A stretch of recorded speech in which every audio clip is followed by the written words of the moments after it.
بندے ہے۔ اللہ تعالی حضور اکرم نور مجسم رحمت عالم صلی اللہ علیہ وآلہ وصحبہ وسلم پر، اہل بیت، صحابہ اکرام، تابعین اور تبع تابعین، اولیاء امت پر قیامت تک بکثرت رحمتیں اور برکتیں نازل فرماتا رہے۔ محبت کے ساتھ ایک مرتبہ درود پاک پڑھی۔ اللہم صلی علی سیدنا و مولانا محمد معدن الجود والکرم وعلی آلہ وبارک وسلم، صلاۃ و سلام علیک یا رسول اللہ صلی اللہ تعالی علیہ وآلہ وصحبہ وسلم۔ معزز سامعین، نوجوان ساتھیو، السلام علیکم ورحمۃ اللہ وبرکاتہ۔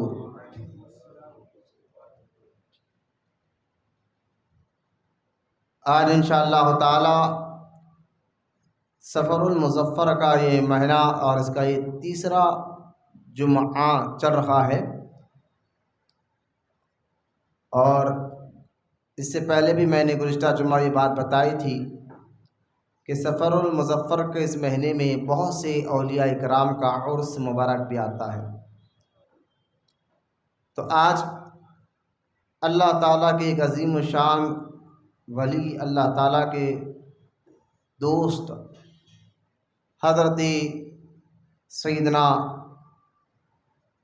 شیخ احمد سرہندی فاروقی رضی اللہ تعالیٰ عنہ کے متعلق کچھ باتیں آپ کے سامنے رکھنا ہے، اور ان کے ذریعے سے اللہ تعالیٰ ہمارے اور ہمارے ماں باپ کی مغفرت بھی فرمائے، اور ہم تمام کو اللہ تعالیٰ کہنے سننے سے زیادہ عمل کی توفیق عطا فرمائے۔ خیال اس کے کہ میں اپنے اس عنوان پر آؤں، میری بھی عادت رہی ہے کہ میں بیان شروع کرنے سے پہلے حضور پاک صلی اللہ علیہ وسلم کے متعلق، درود پڑھنے کے متعلق کچھ آپ کے سامنے حدیث سناتا ہوں، تاکہ اللہ تعالیٰ ہمیں درود پڑھنے کا جذبہ اور شوق عطا فرمائے۔ درود پاک کے بے شمار فضائل اور اس کے بہت سے فضائل جو ہے بزرگان دین نے اپنی کتابوں میں لکھا ہے، اور واقعہ بھی بہت جو ہے درود پاک کو لے کر کتابوں میں درج کیے گئے ہیں۔ حدیث مبارکہ میں آتا ہے، رحمت کونین صلی اللہ تعالی علیہ وسلم نے ارشاد فرمایا، قیامت کے دن جب کہ سورج جو ہے سوا مالے کے قریب، یعنی بہت قریب رہے گا، سوا میل اتنی دور، اور زمین تانبے کی ہوگی، اللہ تعالیٰ وہاں پر ہر بندے کا حساب کتاب لے گا، کیونکہ ہم اہل ایمان کا ہمارا یہ ایمان عقیدہ ہے کہ ہم جو ہے اللہ پر اور آخرت کے دن پر، قیامت کے دن پر یقین رکھنا بھی ضروری ہے۔ جو قیامت کے دن پر یقین نہیں رکھتا، پھر وہ نماز پڑھ لے، روزے رکھ لے، عبادت کر لے، اللہ تعالیٰ ان کی عبادتوں کو قبول نہیں فرماتا، وہ اسلام سے باہر ہو جاتا ہے۔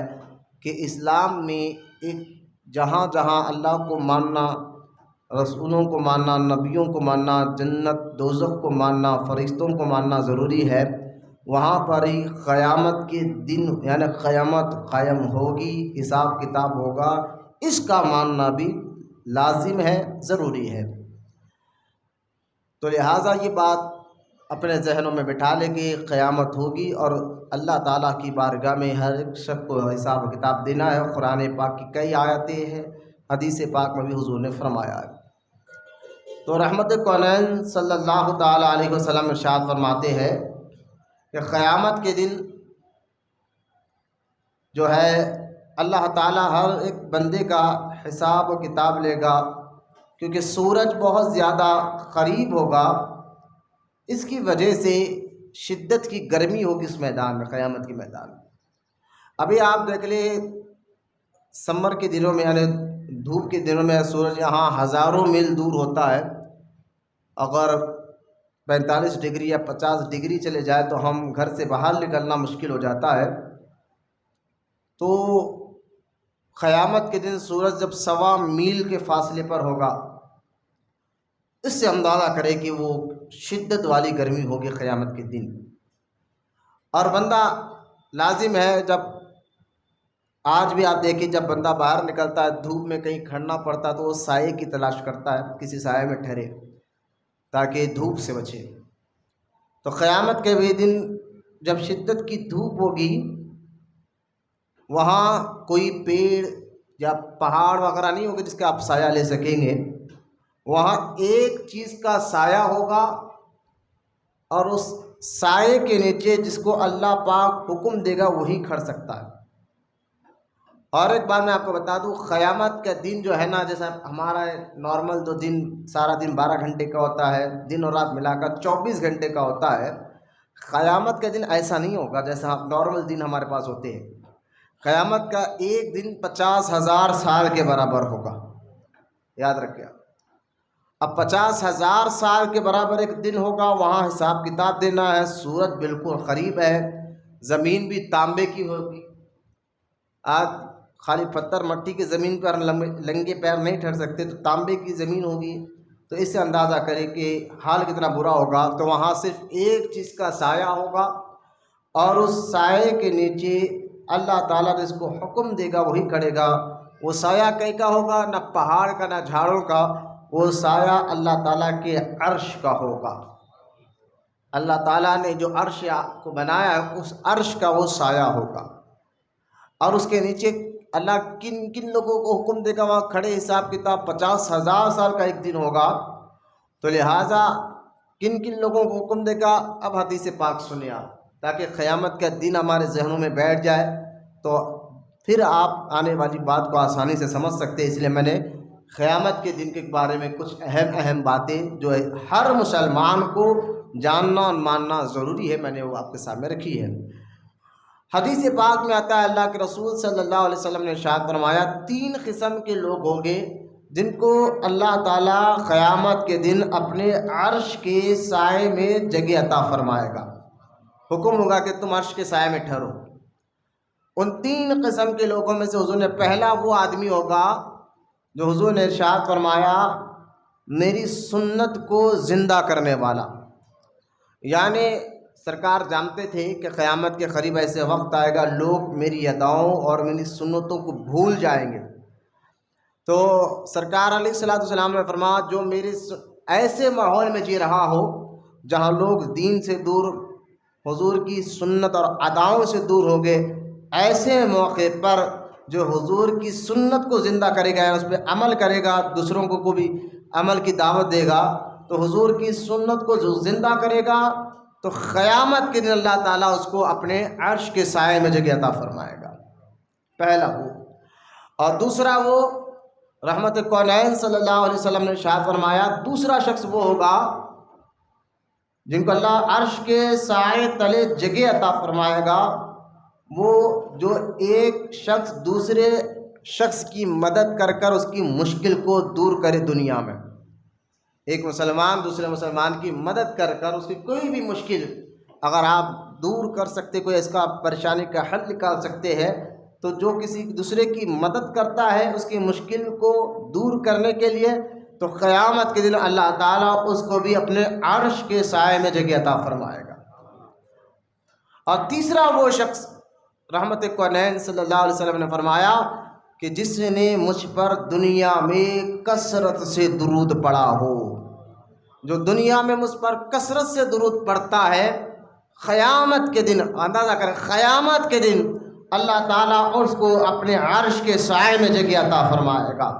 لہٰذا درود پاک پڑھنے سے کئی حدیثوں میں آتا ہے کہ اللہ تعالیٰ گناہوں کو بھی معاف فرماتا ہے، درود پڑھنے والوں کے نیکیاں بھی اللہ تعالیٰ عطا فرماتا ہے درود پڑھنے والوں کو، اور درود پڑھنے والوں کے درجات کو بھی اللہ تعالیٰ بلند کرتا ہے، یہاں تک کہ درود پڑھنے سے دنیا میں بھی فائدے ہیں، قبر میں بھی فائدے ہیں، اور انشاءاللہ آخرت میں بھی اس کے بے شمار فائدے آپ کو نظر آئیں گے۔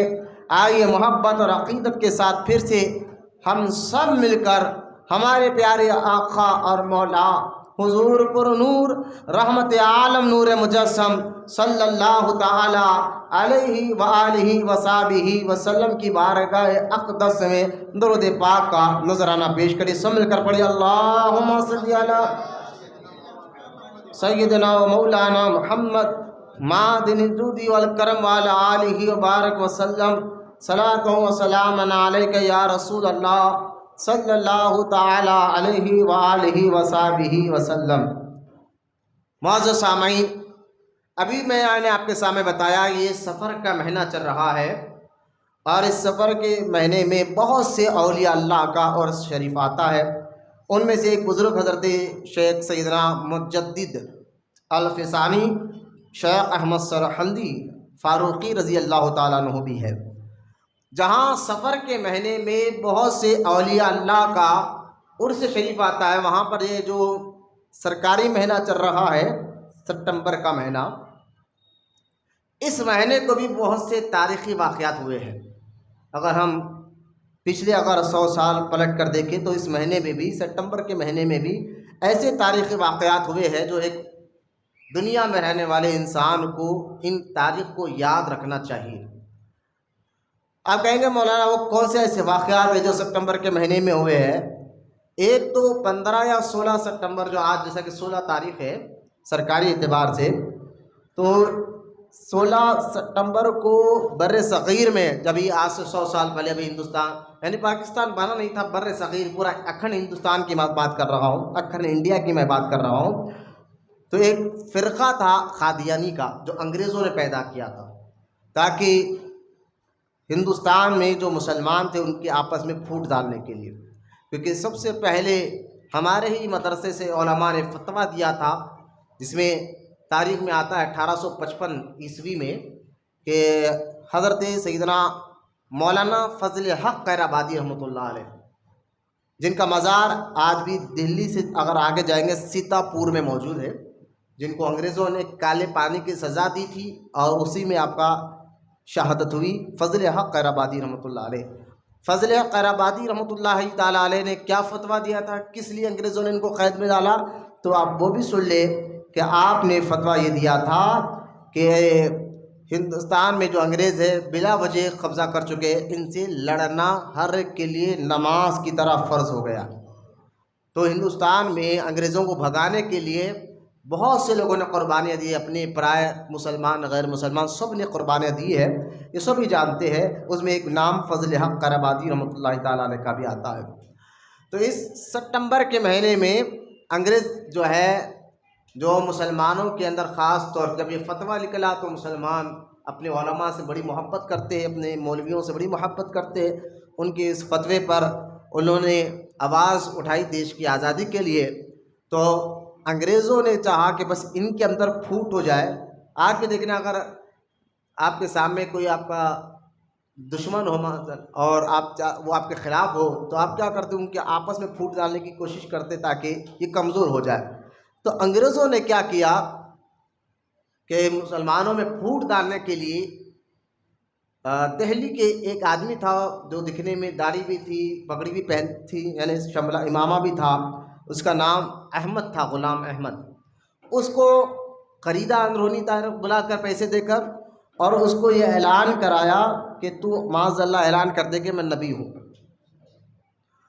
اب قادیانی فرقہ یہاں سے جنم لیا، اور غلام احمد قادیانی جیسے بدبخت نے اعلان کر دیا انگریزوں کے کہنے پر آپس میں پھوٹ ڈالنے کے لیے کہ معاذ اللہ میں اللہ کا نبی ہوں. جبکہ دیکھیں قرآن کی آیت ہے، دین ہمارا جو اسلام ہے وہ مکمل ہو چکا ہے. نبیوں کو اللہ بھیجتا تھا، کم و بیش 1,24,000 نبی اور رسول دنیا میں آئے ہیں. کیوں بھیجتا تھا؟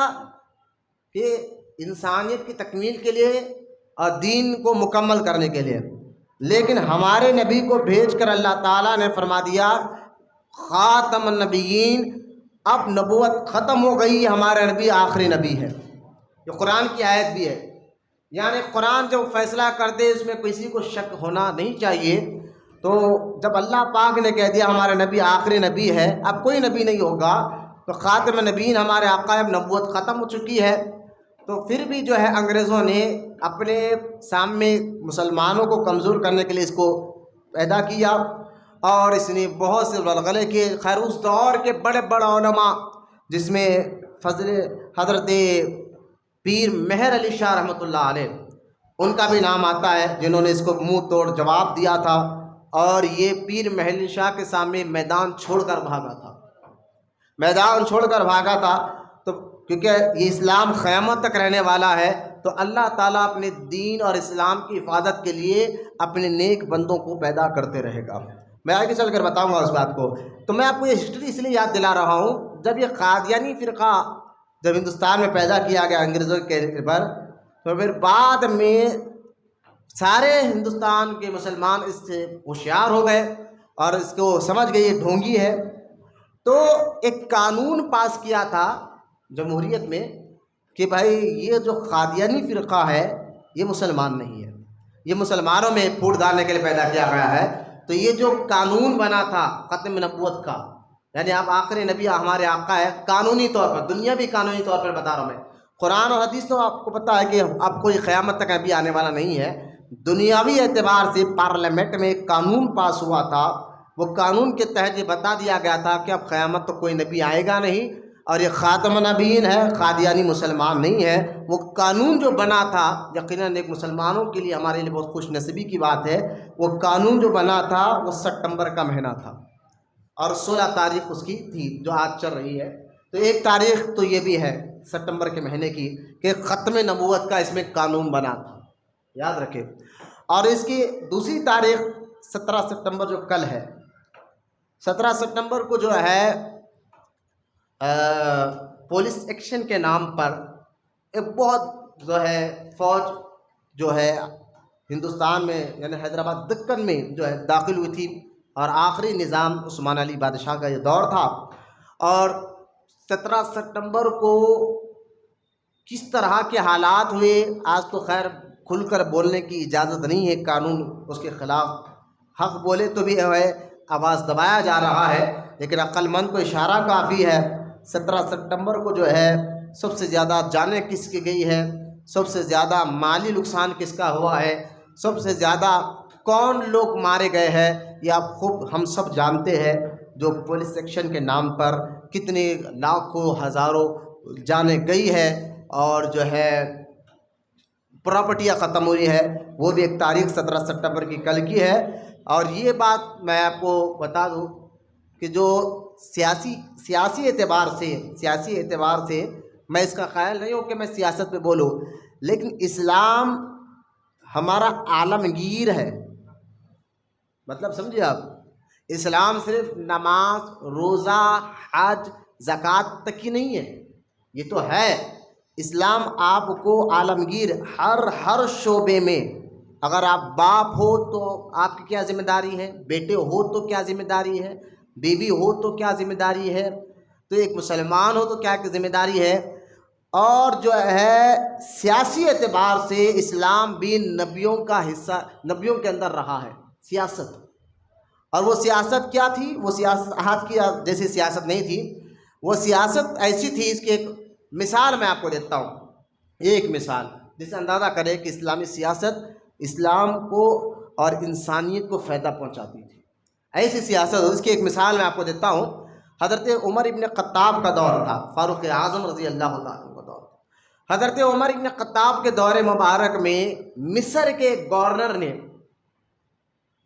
ان کا ایک بیٹا تھا، ایک غلام، اس دور میں غلاموں کو خریدا جاتا تھا۔ ذرا غور سے سنیں سیاست اسلام کیسا، سیاسی اعتبار سے اسلام جو ہے کس طرح انصاف، کیونکہ سیاسی اعتبار سے ایک بندے کو جب عہدہ ملتا ہے تو بندہ اپنی طاقت سے، اپنی قوت سے یوں سمجھیے کہ انصاف کو قائم کرتا ہے، سچائی کو، انصاف کو قائم رکھتا ہے۔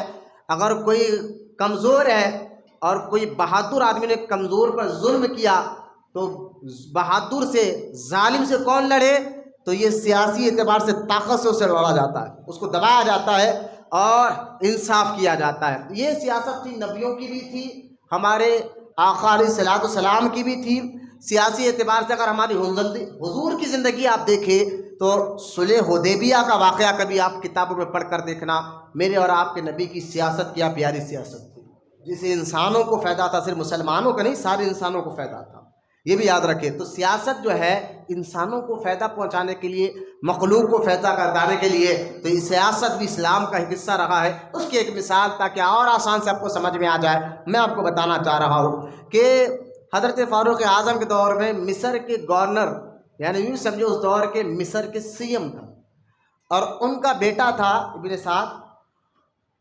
ان کے بیٹے، گورنر کے بیٹے میں اور ایک غلام میں، جو نوکر ہوتا ہے خریدا جاتا تھا، غلام میں اور آقا میں ریسس یعنی بھاگ دوڑ جو کہتے ہیں، چلو کون فرسٹ آتا ہے اس بار پر بھاگیں گے، تو غلام اور وہ آقا کا بیٹا دونوں ذہن میں رکھے آپ باتیں۔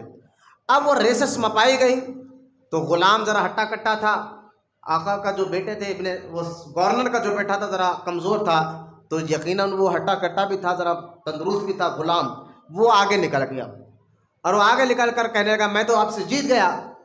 تو اس کو بڑا غصہ آیا، اور غصہ آ کر اس نے کیا کیا، یعنی آقا کے بیٹے نے کیا کیا کہ تو نوکر آدمی ہو کر ہم سے آگے کیسے نکلا، یہ کہہ کر اس نے 3 کولڈے مارے، دبا کے 3 یا 11 کولڈے مارے۔ اب یہ آقا ان کے والد کے پاس گیا کہ بھئی آپ کے بیٹے نے میرے ساتھ ایسا ظلم کیا، بھئی اب بات تو کھیل کی تھی، ریس کی تھی، لیکن نہا کے انہوں نے مجھے مارا ہے۔ تو والد صاحب نے بھی کیا غلطی کر دی، بھئی حق تو یہ تھا کہ والد صاحب بیٹے کو بلا کے ڈانٹتے، اور کیونکہ اسلامی اعتبار سے جو ہے مار کا بدلہ مال، قتل کا بدلہ قتل ہے، تو وہ تو اپنے بیٹے کو سزا دینا چاہیے تھا جو سیاسی اعتبار سے فاروق اعظم نے قانون بنایا تھا۔ لیکن انہوں نے کیا کیا، ڈر کر اس کے یہ نوکر بھاگتے ہوئے وہاں نہ چلے جائے مدینہ منورہ عمر فاروق کے پاس، ڈر کر انہوں نے کیا کہ اپنے بیٹے کو بچانے کے لیے اس نوکر کو قید خانے میں ڈال دیا، اور کئی مہینے کے بعد وہ نوکر کو رہا کیا گیا۔ جب وہ رہا ہوا تو سیدھا وہ مصر سے مدینہ منورہ آیا، اور آ کر حضرت عمر کی بارگاہ میں سارا واقعہ بیان کر دیا۔ حضرت عمر رضی اللہ تعالیٰ عنہ نے اسی وقت، انصاف اس کو بولتے ہیں، اب دیکھیں اسلام جو ہے نا سیاسی اعتبار سے کس طرح انصاف کرنا، یہ نہیں دیکھا کہ سیاسی اعتبار سی ایم کا بیٹا ہے، سی ایم نہیں، فوراً آپ نے مدینہ منورہ بلایا باپ اور بیٹے کو کہ ابھی آؤ۔ وہ لوگ فوراً جیسا خط پہنچا اسی وقت نکلے، مصر سے مدینہ منورہ آئے، اور جیسا مدینہ منورہ آئے تو مصر کے وہ سی ایم یعنی گورنر نے اپنے غلام کو عمر ابن خطاب کے پاس کھڑے ہوئے دیکھا تو سمجھ گئے اس ماجرا کیا ہے۔ اب وہ کانپنے لگے۔ حضرت عمر نے جو ہے ایک کولڈا منگایا اور اس غلام کے ہاتھ میں دیا، اور کہا کہ جتنے کولڈے اس بچے نے تجھے مارے اتنے کولڈے مار، یہی انصاف ہے، یہی انصاف ہے، سیاسی اعتبار سے بھی یہی انصاف ہے، قرآن بھی یہی حکم دیتا ہے۔ اب وہ نوکر آدمی کولڈا لیا اور اس آقا کے بیٹے کو جو ہے جتنے 10 11 یا 3 کولڈے جو تھے اس نے اس بچے کو مارا۔ مارنے کے بعد جو ہے حضرت عمر نے کہا اب یہ کولڈا لے، اس کے باپ کو بھی مار، سی ایم کو بھی مار۔ دیکھیے عام آدمی ہے، نوکر آدمی ہے، ذہن میں رکھیں آپ بات کو، کہا اس کو بھی مار۔ تو وہ آقا کہتا ہے، وہ غلام کہتا ہے حضور یہ میرے آقا ہے، انہوں نے مجھے خریدا، میں ان کا غلام ہوں، انہوں نے کبھی مجھ پر ظلم نہیں کیا، نہ انہوں نے مجھے مارا ہے، ہاں ڈر کر مجھے جیل میں ضرور ڈالا تھا، لیکن میں ان کو مار نہیں سکتا۔ حضرت عمر نے کہا میں مار اس لیے کہہ رہا ہوں کہ پہلی وجہ کہ اگر یہ انصاف وہاں ہی کر دیتا، مصر ہی میں انصاف کر دیتا تو تجھ کو میرے پاس آنے کی ضرورت نہیں تھی، وہاں یہ انصاف کر دیتا جو اسلام بھی کہتا ہے کہ سیاسی اعتبار سے حق دار کا حق دو، تو لہٰذا وہاں تجھے مجھ تک آنے کی ضرورت نہیں تھی، پہلی بات یہ۔ اور دوسری بات یہ ہے کہ سن کہ اس نے تجھے ناحق کے جیل میں کیوں ڈالا، لیکن وہ غلام تھا تو غلام کہنے کا حضور میں تو ان کو معاف کرتا ہوں، تو اب حقدار خود معاف کرے تو اسلام بھی معاف کر دیتا ہے۔ میں اس چھوٹی سی جھلک دے کر آپ کو بتانا چاہتا ہوں، ورنہ آپ دیکھیں یہ بھی تاریخ میں لکھے ہوا ہے، حضرت عمر رضی اللہ تعالیٰ عنہ نے جو ہے ایران کے علاقے سے اپنے فوج کو واپس بلوایا تو اس دور کے یہودی اور عیسائی رونے لگے، وہاں ایران کے علاقے میں رہنے والے یہودی اور عیسائی رونے لگے، کہا عمر اپنی فوج کو واپس نہ بلاؤ، کیوں؟ کہا تمہاری فوج نے جب سے ہم پر قبضہ کیا ہے ہم تو کچھ اور سمجھے تھے، لیکن اسلام حقدار کا حق دلاتا ہے۔ سیاسی اعتبار سے تو یہودی رونے لگے، عیسائی رونے لگے کہ اے عمر اپنی فوج کو واپس نہ بلاؤ، ورنہ آپ تاریخ پڑھ کر دیکھیں سیاست تو اسلام کا حصہ ہے۔ لیکن آج جو سیاست کی جا رہی ہے میں اس دور کی بات نہیں کر رہا ہوں۔ تو 17 ستمبر جو کل کا دن ہے، پولیس ایکشن کے نام پر جو سیاست ہوئی ہے، آپ جانتے ہیں سیاسی اعتبار سے جو لیڈر کل کے دن کو کوئی جشن منانا چاہتا ہے، معاذ اللہ کہ جشن منانا یقیناً جو لاکھوں لاکھ لوگوں کی جانیں گئی ہے وہ خوشی منانے کے برابر ہے۔ تو ووٹ کا مرا میں کسی پارٹی کا نام نہیں لے رہا، لیکن جو حق ہے جو بھی پارٹی ہو، کیونکہ نہ میں کسی پارٹی سے ہوں نہ مجھے کسی لیڈر سے محبت ہے، ممبر پر حق بتانا چاہیے، ممبر پر حق بتانا چاہیے۔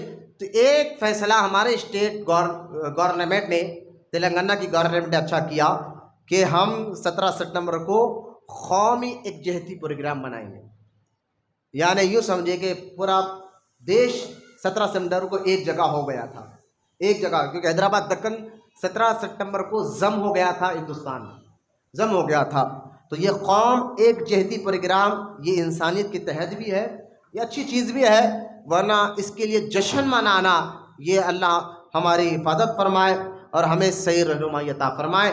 تو لہٰذا ستمبر کا مہینہ بھی تاریخ میں جو ہے میں نے بتا دیا کہ ختم نبوت کا قانون ستمبر کے مہینے بھی بنا تھا، اور پولیس ایکشن کا معاملہ یہی مہینے انگریزی مہینے ستمبر کے مہینے میں ہوا تھا۔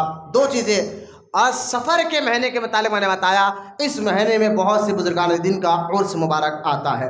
آئیے محبت اور عقیدت کے ساتھ یہ سمجھانے کے بعد میں آپ کو بتانا چاہتا ہوں، ایک بار پہلے درود پاک پڑھیے، اللہم صلی علی سیدنا مولانا محمد معدن الجود والکرم وعلی آلہ وبارک وسلم، صلاۃ و سلام علیک یا رسول اللہ صلی اللہ تعالیٰ علیہ وسلم۔ سستی آ رہی ہے، کاہلی آ رہی ہے تو خدا کے واسطے دور کریں، اور بالکل نوجوانوں کی طرح بیٹھے ٹھنگ، یوں سمجھے کہ اپنے آپ کو کہے کہ ہم ہوٹلوں میں 2 گھنٹے کیسے بیٹھ جاتے ہیں، فونوں میں ساری رات کیسے بیٹھ جاتے ہیں، سود خوروں، روڈیوں، پہلوانوں کے ساتھ بیٹھنا ہمارے لیے آسان ہو گیا ہے۔ مسجد میں بیٹھنا ہم کو بیزارگی نہیں آنا چاہیے، بے چینی نہیں ہونا چاہیے مزاج، یہ اپنے آپ کو کہے، اپنی مزاج کو کہ انشاءاللہ شیطان بھی بھاگ جائے گا، وسوسہ بھی کمزور ہو جائے گا انشاءاللہ۔ آپ نیت کریں کہ آپ یہ بھی سوچ لیں کہ جب تک آپ مسجد میں بیٹھے ہوئے ہیں نیکی آ رہی ہے، کہ نماز کے انتظار میں مسجد میں بیٹھنا بھی عبادت ہے۔ لہٰذا کہانی کو ختم کرتے ہیں، اب میری اہم بات کو میں آپ کے سامنے رکھنا چاہتا ہوں۔ قرآن پاک میں اللہ تعالیٰ نے سورہ نوح میں ارشاد فرمایا، سورہ نوح میں اللہ پاک نے کہ اے حبیب ہم آپ کو انبیاء کے واقعات سناتے ہیں۔ دیکھیں اگر ہم قرآن کو پڑھیں تو قرآن میں 3 قسم کے سبجیکٹ ملیں گے، آپ سمجھے، سبجیکٹ یعنی 3 چیز ایسے ہیں جو قرآن ہمیں سبق دے رہا ہے، جس چیز کا ہمیں سبق دیتا ہے قرآن، اور 3 چیزوں کا ہے۔ کتنی چیزوں کا ہے؟ 3، ذرا آسان کر کر بتا رہا ہوں۔ ایک سبجیکٹ ہے قرآن ہمیں عقیدہ سکھاتا ہے کہ اللہ پر ایمان کیسے رکھنا ہے، فرشتوں پر، جنت پر، دوزخ پر، قیامت کے دن پر ایمان کیا ہے یہ قرآن ہمیں بتاتا ہے۔ ایک سبجیکٹ آپ کو ملے گا، اور اس سبجیکٹ کا ٹیچر جو ہے آپ کو سمجھائے گا انشاءاللہ آپ کے ایمان کو کیا کہتے ہیں۔ اور ایک دوسرا جو سبجیکٹ ہمیں قرآن بتاتا ہے وہ احکام ہے۔ تیسرا سبجیکٹ کیا ہے؟ احکام، نماز، روزہ، حج، زکوٰۃ، حلال، حرام، جائز، ناجائز، یہ ساری چیزیں یہ دوسرا سبجیکٹ قرآن بتاتا ہے۔ اور تیسرا قرآن پاک میں جو سبجیکٹ ہے، قرآن پاک میں اللہ تعالیٰ نے قصص یعنی واقعات بہت بیان کیے، قصے، کہانیاں جس کو ہم کہتے ہیں۔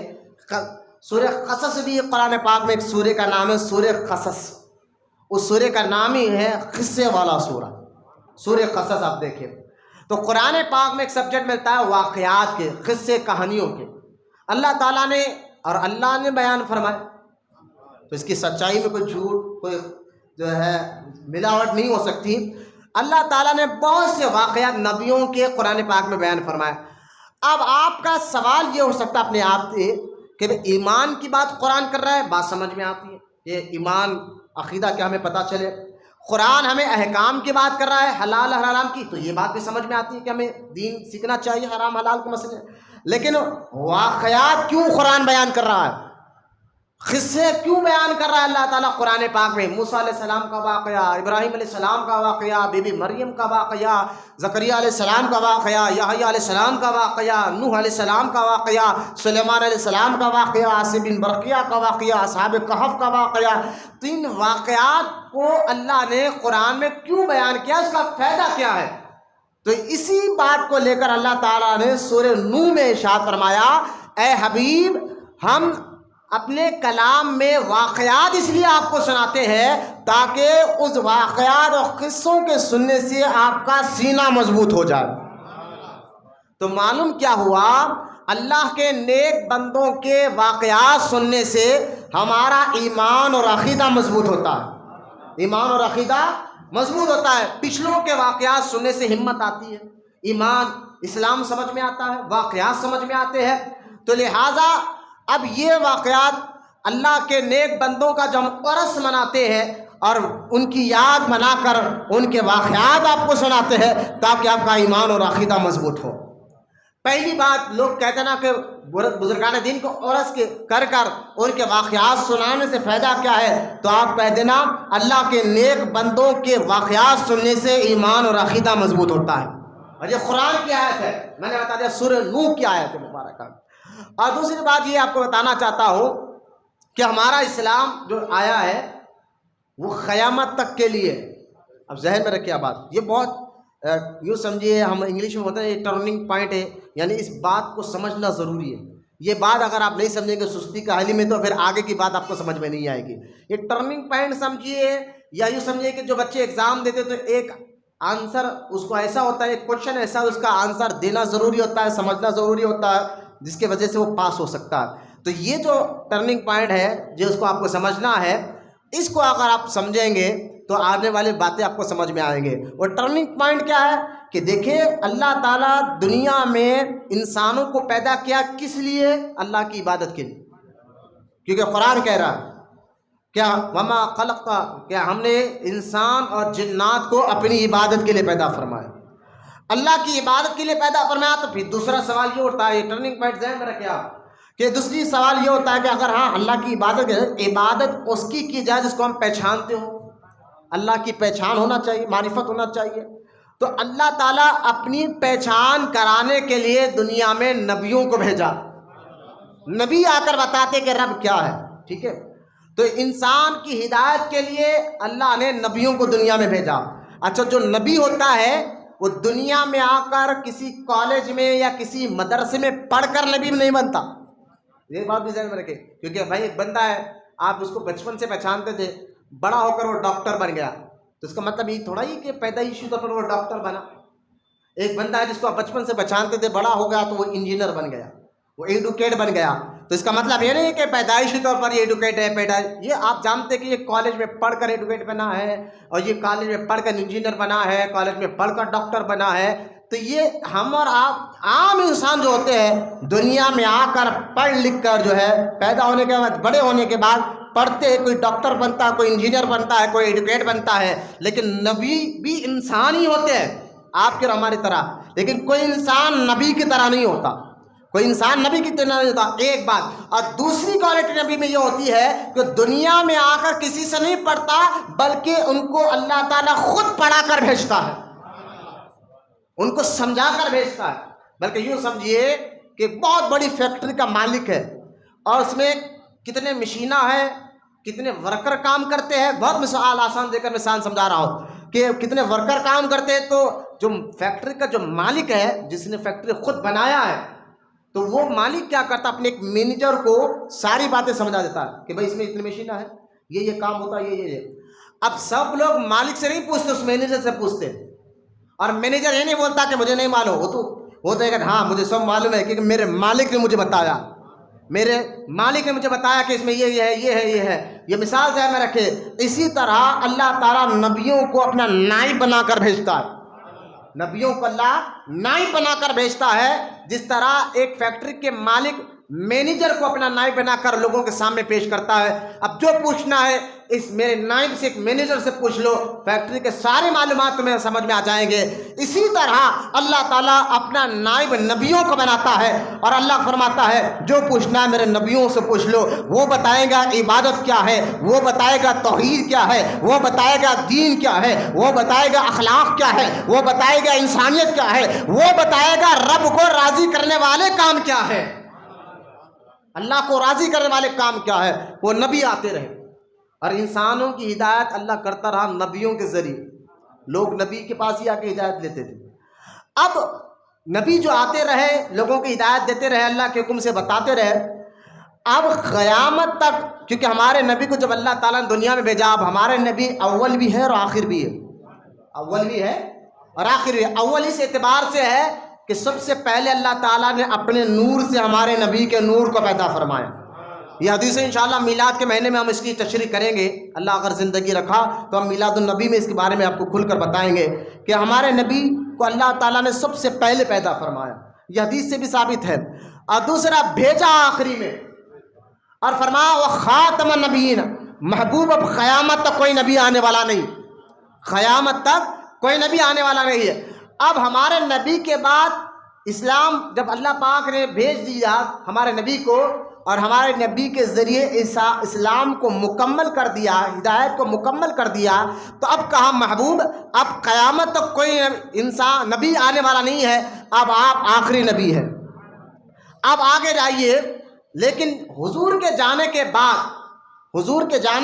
صلی اللہ علیہ وسلم دنیا سے ظاہری پردہ فرمانے کے بعد اب سوال یہ اٹھتا ہے مولانا، یہ ٹرننگ پوائنٹ ذہن میں رکھیے بات کو، اب سوال یہ اٹھتا ہے کیا مولانا انسان اب گمراہ نہیں ہے؟ بولے ہے، بہت سے انسان نمازوں سے دور، عبادت سے دور، عقیدے سے دور، اللہ کی عبادت سے دور، توحید سے دور، گمراہی اسی تو کہتے ہیں نا، اخلاق سے دور، گندی عادتیں ان کے اندر آ گئے، گندی مزاج ان کی بن گئی ہے، جو ہے حرام کھانے کی ان کی عادت بن گئی ہے، تو یہ گمراہیت ہے۔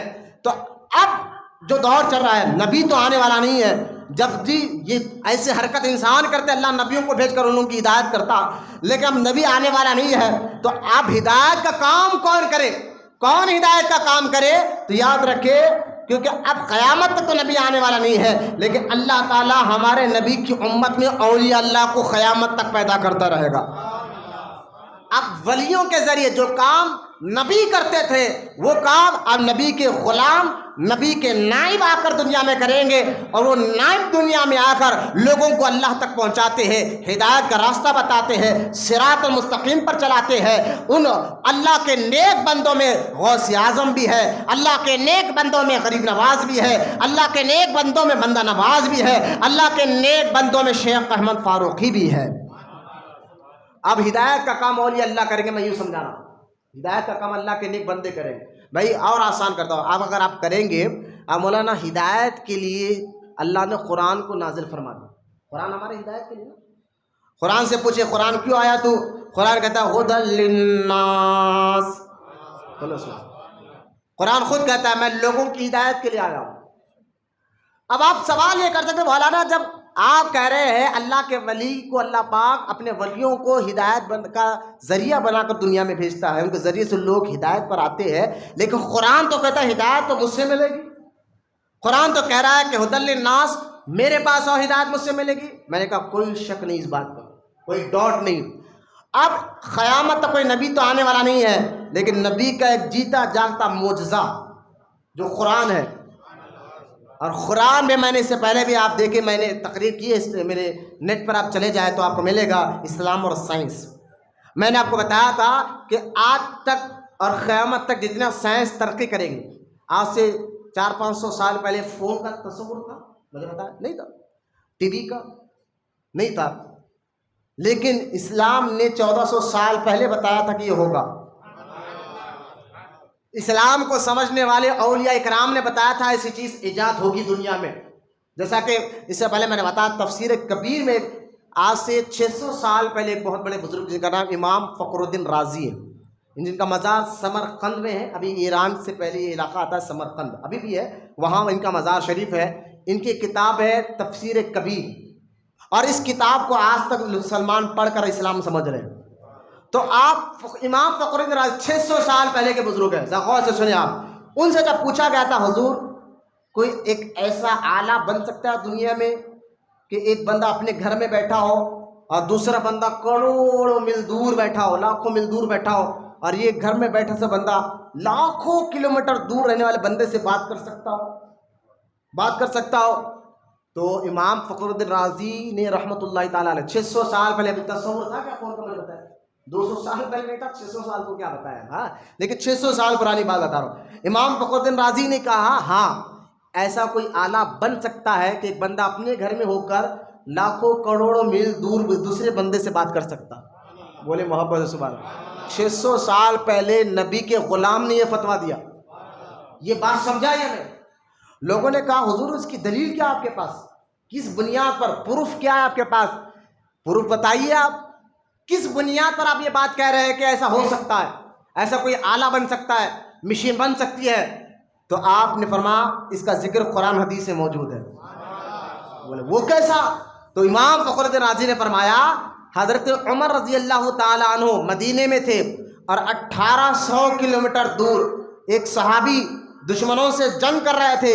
حضرت عمر نے مدینے میں ٹھہرے ٹھہرے دیکھا کہ میرے صحابی میرے ساتھی کو دشمن پیچھے سے حملہ کرنا چاہتے ہیں، کہاں 1800 کلومیٹر دور کو وہ ٹھہر کر جنگ کر رہے ہیں۔ عمر ابن خطاب مدینے پاک میں ہے، وہ مدینے میں کھڑے کھڑے پکارتے ہیں اے ساریہ پیچھے کی طرف دیکھو۔ حضرت ساریہ کہتے ہیں یہاں سے تو مدینہ 1800 کلومیٹر دور ہے اور یہاں اس میدان میں مجھے عمر کی آواز آ رہی ہے۔ پلٹ کر دیکھا تو دشمنوں کے چھپے ہوئے سر نظر آئے۔ پہلے پیچھے سے دشمنوں کو ختم کیا اور سامنے بھی دشمنوں کو ختم کر یہ جنگ ختم ہی لوگ مدینے میں آئے تو ساری فوج نے کہا ہم تو ہاری جاتے لیکن عمر کی آواز نے ہمیں بچا دیا۔ تو حضرت امام فخر رازی کہتے ہیں صحابہ کے دور میں عمر 1800 کلومیٹر دور کیا ہو رہا ہے وہ دیکھ بھی رہے ہیں اور ان کو اس دشمن سے آگاہ بھی کر رہے ہیں، دیکھ بھی رہے ہیں اور ادھر وہ صحابی آواز بھی سن رہے ہیں، وہ صحابی آواز بھی سن رہے ہیں۔ تو لہٰذا یہ یقیناً یہ طاقت اللہ نے دی، یہ قدرت اللہ پاک کی ہے، طاقت اللہ پاک کی، اللہ نے وہاں تک آواز پہنچائی ہے۔ تو یہ امام فخر الدین رازی کہتے ہیں تم پروف پوچھتے ہو کیا ہے، تو میں نے یہ پروف ہے حدیث میں کہ ایسا ہو سکتا ہے، آگے چل کر اس کو اس دنیا میں انسان اتنا ترقی کرے گا اور ایک ایجاد کرے گا جس کے ذریعے سے جو ہے اس لائق مشین بنائی جائے گی۔ 600 سال پہلے امام فخر الدین رازی نے جو بات کی تھی وہ آج پوری ہو گئی۔ میں نے کہا یہ آپ تعجب نہ کریں، اسلام ترقی کر رہا ہے، سائنس ترقی کر رہی ہے، خدا کی قسم ہمارے علماء نے بار بار کہا ہے جو سائنس ٹیکنالوجی کرتے جا رہی ہے اس کے پیچھے قرآن حدیث کا ہاتھ ہے، ہم ثبوت دے سکتے ہیں۔ میں ایک مثال دے کر بات ختم کر رہا ہوں۔ لہٰذا یہ انسان کی ہدایت کے لیے اللہ تعالیٰ ولیوں کو بھیجتا رہے گا، اور آپ کہیں گے قرآن ہمارے لیے ہدایت کا ذریعہ ہے، اور قرآن خود کہتا ہے ہدی للناس، ہدایت پانا تو میرے پاس آؤ۔ تو قرآن حدیث لوگوں کو ہدایت دیتے ہیں۔ میں نے کہا یقیناً قرآن ضروری ہے، ہدایت کا ذریعہ ہے، لیکن جہاں اللہ تعالیٰ نے یہ کہا نا کتاب اللہ ہدی للناس، غور سے سنیں، غور سے سنیں، ہدی للناس، یقیناً قرآن ہدایت دیتا ہے۔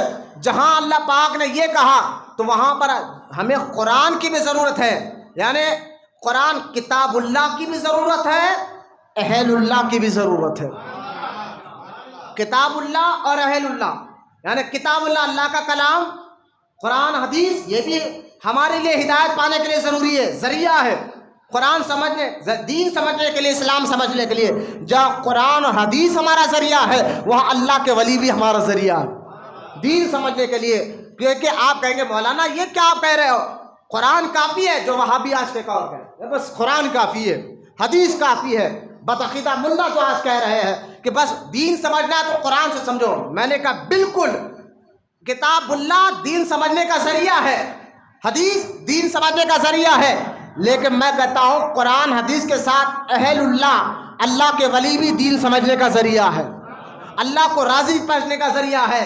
اگر آپ کوئی وہاں بھی کہے یہ کیا بات ہو گئی ہے، آپ کیا کہہ رہے ہیں، میں نے کہا سنو، غور سے سنو، یہ میں نہیں کہہ رہا ہوں کہ اہل اللہ، اللہ کے ولی بھی دین پہنچنے کا، دین کو سمجھنے کا ذریعہ ہے، یہ خود قرآن کہہ رہا ہے، قرآن خود کہہ رہا ہے۔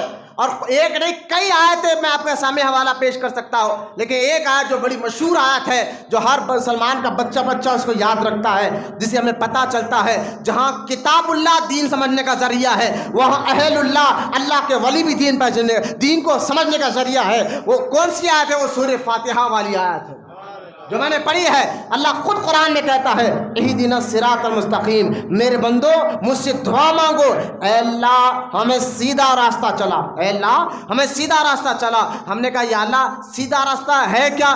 تجھ تک پہنچنے کا راستہ کیا ہے؟ تجھ کو راضی کرنے والے کام کیا ہے؟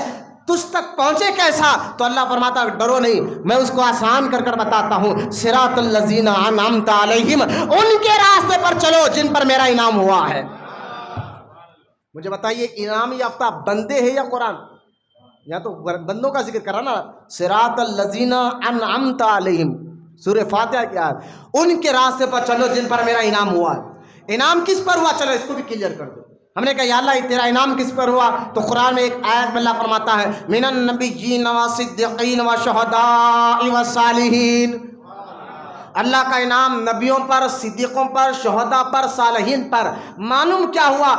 اگر دین سمجھنا ہو یا کتاب اللہ کا ذریعہ ہے یا حدیث پاک ہے یا اہل اللہ کا ذریعہ ہے، تو اللہ کے ولیوں سے اللہ پاک ان کے ذریعے سے بھی دین کا کام لیتا ہے، اسلام کا کام لیتا ہے، اور ان کے ذریعے سے بھی دین ہمیں سمجھ میں آتا ہے۔ بلکہ آپ یوں سمجھیے کہ چاند جو ہے نا، چاند جو چمکتا ہے، آپ سارے سائنسدان سے پوچھ لیجیے، اگر جو بچے فزکس پڑھتے ہیں ان کو بھی یہ پڑھایا جاتا ہے اپنے کالج میں، اسکول میں، کہ چاند کے اندر روشنی جو آتی ہے وہ سورج سے آتی ہے۔ چاند سورج سے روشنی لیتا ہے۔ کسے لیتا ہے؟ سورج سے چمکتا ہے، سورج سے روشنی لیتا ہے۔ یہ مثال ذہن میں رکھے، اسی مثال کو کہ نبی جو ہے ہمارے آقا علیہ الصلوۃ والسلام، یہ چمکتا سورج ہے اور چاند ان کے غلام اولیاء اکرام ہیں۔ تو لہٰذا اولیاء اللہ کے بعد جو فیض ہوتا ہے وہ اللہ اس کے رسول کا دیا ہوا ہی ہوتا ہے، اللہ اور اس کے رسول کا دیا ہوا ہوتا ہے۔ اب آپ کو پریشانی کی بات نہیں ہے، میں آپ کو یہ بات بتا دوں کہ آج کے دور میں، ذرا غور سے سنیں، آج کے دور میں فاتحہ پر لوگ اعتراض کر رہے ہیں، درگاہ پر جانے پر اعتراض کر رہے ہیں، میلاد بنانے پر اعتراض کر رہے ہیں، 11ویں کرنے پر اعتراض کر رہے ہیں۔ لوگ کہیں گے ہم حق پر ہے، ہماری بات مانو کہ فاتحہ دلانا حرام ہے۔ کوئی کہہ رہا ہے ہم حق پر ہے، میلاد دلانا حرام ہے، میلاد کرنا حرام ہے۔ کوئی کہہ رہا ہے 11ویں کرنا حرام ہے، شرک ہے، بدعت ہے، درگاہوں پر جانا شرک ہے، بدعت ہے۔ اب آپ مجھے بتائیے کہ ایک بندہ کہہ رہا ہے کہ درگاہ جا سکتے ہیں، اور ایک بندہ کہتے ہیں درگاہ نہیں جا سکتے ہیں۔ ایک کہہ رہا ہے کہ درگاہ جانا شرک ہے، ایک کہہ رہا ہے کہ جانا جائز ہے، ایک کہہ رہا ہے میلاد آپ نہیں کر سکتے، ایک کہہ رہا ہے کہ میلاد کر سکتے ہیں، ایک کہہ رہا ہے کہ فاتحہ آپ نہیں دلا سکتے، دوسرا کہہ رہا ہے کہ فاتحہ آپ دلا سکتے ہیں، ایک کہہ رہا ہے کہ یا غوث آپ نہیں کہہ سکتے، دوسرا کہہ رہا ہے یا غوث آپ کہہ سکتے ہیں، ایک کہہ رہا ہے یا رسول اللہ آپ نہیں کہہ سکتے، دوسرا کہہ رہا ہے کہ یا رسول اللہ آپ کہہ سکتے ہیں۔ اب آپ پریشان ہیں کہ مولا مانی کس کی مانے؟ یہ بھی حق پر گئے، یہ بھی حق پر بتا رہا ہے۔ آسان میں آپ کو بتاتا ہوں، اگر کوئی آپ کے سامنے آ جائے نا کہ یہ کرنا حرام ہے، تو آپ اس سے کہنا مولانا جو آپ بتا رہے یہ بات کہ درگاہ جانا، مزارات پر جانا یا میلاد کرنا، فاتحہ دلانا یہ شرک ہے، حرام ہے، آپ کہہ رہے ہیں، اور دلائل کے طور پر، ثبوت کے طور پر آپ قرآن کی آیتیں پڑھ رہے ہیں۔ وہابی قرآن کی آیت پڑھ کر سمجھاتے نا، یہ اور بات ہے کہ معنی آپ کو غلط بتاتے، لیکن قرآن کی آیت تو وہ بھی پڑھتا ہے نا۔ عام مسلمان پریشان ہے مانی تو کس کی مانے؟ تو آسان بات بتا رہا ہوں، اگر کوئی آ کر آپ سے یہ بات کہے تو آپ ان سے کہنا کہ ٹھیک ہے مولانا ذرا آپ مجھے ایک بات بتائیے، آپ کہنا اس سے مجھے ایک بات بتائیے، اسلام آ کر کتنے سال ہوا؟ اس سے سوال کرے تو وہ کہے گا 1400 سال ہوا، 1444 ہجری چل رہی ہے نا، 1400 سال ہوا۔ تو آپ اس کو کہنا جو آیات آپ مجھے سمجھا رہے ہیں، جو باتیں آپ مجھے سمجھا رہے ہیں، جو کس سے بتا رہے ہیں؟ بولے قرآن حدیث سے ہم آپ کو سمجھا رہے ہیں۔ تو آپ اس سے پھر سوال کرنا کہ آپ مجھے بتائیے مولانا کہ آپ مجھے ایک بات بتائیے، جو آپ یہ سمجھا رہے ہیں مجھے، کہ آپ سے پہلے کوئی مسلمان نہیں گزرا جو اس آیت کو سمجھا اور سمجھایا ہو؟ نہیں، وہ کہے گا ہاں ہم سے پہلے کئی ایسے بزرگان گزرے ہیں جو ان آیتوں کو پڑھے بھی اور لوگوں کو سمجھایا بھی۔ تو آپ اس کو کہنا پھر آپ کی بات مت کرو، آج کے لیٹسٹ کی بات، وہ بات کرو جو پچھلوں نے ہمیں سمجھایا ہے۔ پچھلوں نے ہمیں سمجھایا ہے، انہیں کی بات آپ کرو تو آپ یقین جانیے جب وہ یہ بات کہے گا تو آپ پچھلوں کو دیکھ لیں تو پچھلوں کا جو عقیدہ ہے وہی عقیدہ اہل سنت و جماعت کا ہے۔ میں آپ کو ایک بات بتا دوں کہ ہندوستان میں 4 بزرگ ایسے ہیں جن کو سارے لوگ، چاہے وہ وہابی ہو چاہے وہ دیوبندی ہو، میں اختلافات کی بات نہیں کر رہا ہوں، ایک سچ بات آپ کے سامنے رکھنا چاہتا ہوں، میں ایک تانا دینے کی بات نہیں کر رہا ہوں، ایک بات آپ کو سمجھا رہا ہوں اور اس لیے کلیئر سمجھا رہا ہوں تاکہ آپ کو آنے والی بات سمجھ میں آ جائے کہ بدعقیدہ وہابی میں دیکھیں، پہلے تو یاد رکھیں 1400 سال سے جو قرآن حدیث کا ترجمہ ہے اس ترجمے کو مانے، اس تفسیر کو مانے بزرگان دین، کیونکہ قرآن کہتا ہے صراط الذین انعمت علیہم، قرآن یہ نہیں کہتا کسی مولوی کے پیچھے چلو، بلکہ قرآن یہ کہتا ان کے پیچھے چلو جن پر میرا انعام ہوا ہے۔ آپ مجھے بتائیے غوث پاک پر اللہ کا انعام ہے یا نہیں ہے؟ اگر کوئی وہابی فتویٰ دے دے کہ معاذ اللہ غوث اعظم دوزخی ہے تو سارے لوگ پھر اس کو چھوڑیں گے نہیں، ہے نا؟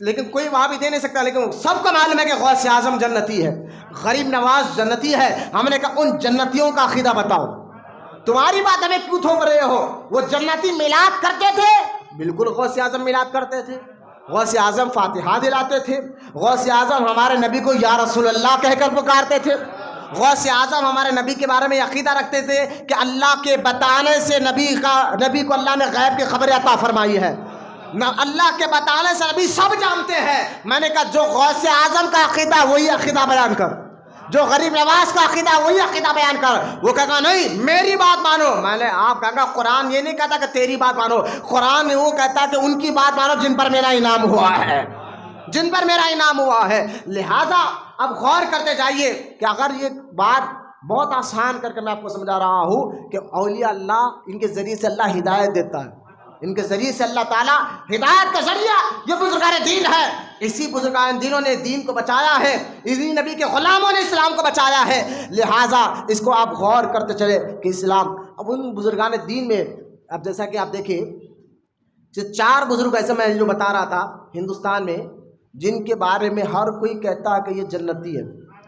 اب آپ کو ایک سوال پھر اٹھتا ہے کہ مولانا ہم کس کی بات مانیں؟ تو میں چلو اختلافات کو ختم کریں گے اور اب میں آپ کو بتا دوں ان کی بات مانو جن کو ہم بھی جنتی کہتے ہیں، وہابی بھی جنتی کہتے ہیں۔ ان 4 بزرگوں میں شیخ احمد سرہندی بھی ہے اور حضرت شاہ عبدالحق محدث دہلوی بھی ہے، شاہ ولی اللہ محدث دہلوی بھی ہے، شاہ عبدالعزیز محدث دہلوی بھی ہے۔ ہندوستان کے 4 بزرگ ایسے ہیں جن کو سب اپنے ممبروں پر جنتی کہتے ہیں، اور یقین جانیے چاروں بزرگ سنی اہل سنت و جماعت سے تعلق رکھتے ہیں۔ میں نے کہا بات تعجب ہے، جن کو تم جنتی کہتے اور ان کے عقیدے کو نہیں مانتے، ان کے باتوں کو نہیں مانتے۔ لہٰذا شیخ احمد سرہندی کون ہے؟ اگر یہ بزرگان دین کو سمجھنا ہے تو یہ آج انہی کا مہینہ ہے نا، سفر کے اسی مہینے میں، ہاں دیکھیں مسلمان اپنے بڑوں کی تاریخ کو یاد رکھے، ہاں یاد رکھے بڑوں کی تاریخ کو، اگر جو اپنے بڑوں کی تاریخ کو بولتا ہے پھر وہ کمزور ہو جاتا ہے۔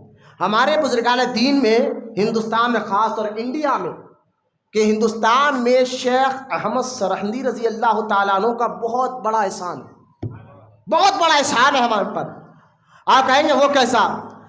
اگر حضرت شیخ احمد سرہندی جو 14 شوال کو آج سے 500 سال پہلے پنجاب کا علاقہ سرہند میں پیدا ہوئے، پنجاب کا ایک علاقہ ہے سرہند ابھی بھی ہے، پنجاب کے علاقے میں آتا ہے، سرہند اس کو کہا جاتا ہے، وہاں پیدا ہوئے تھے آج سے 500 سال پہلے، اور ان کے والد کا نام ہے حضرت سیدنا شیخ عبدالاحد رحمۃ اللہ علیہ۔ عبدالاحد کے بیٹے ان کا نام ہے شیخ احمد، کیا نام ہے؟ شیخ، سب مل کر شیخ احمد۔ اور اگر آپ اوپر کا ان کا شجرا دیکھیں، ان کے والد، دادا، پردادا، یہ کون ہے؟ اب آج میں اہم موضوع پر آ گیا ہوں کہ جس ٹاپک پہ آپ کو سمجھانا چاہتا ہوں، میں بتانا یہ چاہتا ہوں اہل اللہ بھی ضرورت کی چیز ہے، ان سے ہمارے عقیدہ ملتا ہے۔ اب آپ کو پریشان کی بات نہیں ہے، ان سے ہمیں ایمان اور عقیدہ ملتا ہے۔ حضرت شیخ عبدالاحد جو ان کے بیٹے شیخ احمد ہے، اگر ان کے والد، دادا، پردادا کا شجرا دیکھے تو یہ اولاد ہے فاروق اعظم کی، حضرت عمر ابن خطاب کی اولاد میں سے یہ شیخ احمد آتے ہیں 22ویں پشت میں، 22ویں پشت میں۔ اور ان کا جو دور تھا وہ مغلیہ دور تھا، سلطنت مغلیہ چل رہا تھا، ابھی میں سلطنت کی طرف بھی آؤں گا۔ شیخ احمد رحمۃ اللہ تعالیٰ علیہ جن کو بچپن میں 5 یا 6 سال کی عمر میں اب حافظ قرآن بن چکے تھے، ہاں یہ بھی ایک بات میں آپ کو بتا دوں، جس اللہ کے نیک بندوں سے جب اللہ تعالیٰ کوئی کام لینا چاہتا ہے نا، تو ان کے بچپن، ان کی جوانی کو آپ پڑھ کر دیکھیں، بچپنا بھی ایک عجیب و غریب ہوتا ہے۔ جو عمر بچوں کی، عام بچوں کی کھیلنے کودنے کی ہوتی ہے، ایسی عمر میں اللہ کے نیک بندے قرآن کے حافظ نظر آتے ہیں۔ 5 یا 6 سال کا بچہ مجھے بتائیے، کھیلنا کودنا بھی نہیں جانتا برابر طریقے سے، لیکن جن سے اللہ تعالیٰ بڑا کام لینا چاہتا ہے، آپ یاد رکھیں ان کے بچپنے کو دیکھ لیں، ان کا بچپنا بھی نورانی بناتا ہے، ان کی جوانی بھی نورانی بناتا ہے۔ اب غور کریں کہ حضرت شیخ احمد سرہندی رضی اللہ تعالیٰ عنہ 5 سال کی عمر میں اب حافظ قرآن بنے۔ 9 یا 17 سال کی عمر میں آپ حافظ بھی بن چکے تھے، عالم بھی بن چکے تھے، مفتی بھی بن چکے تھے۔ دیکھیے یہاں ایک اور بات میں آپ کو کلیئر کر دوں، اللہ کے ولی، دوست، اللہ کے محبوب جو ہوتے ہیں نا، وہ ان پڑھ اور جاہل نہیں ہوتے۔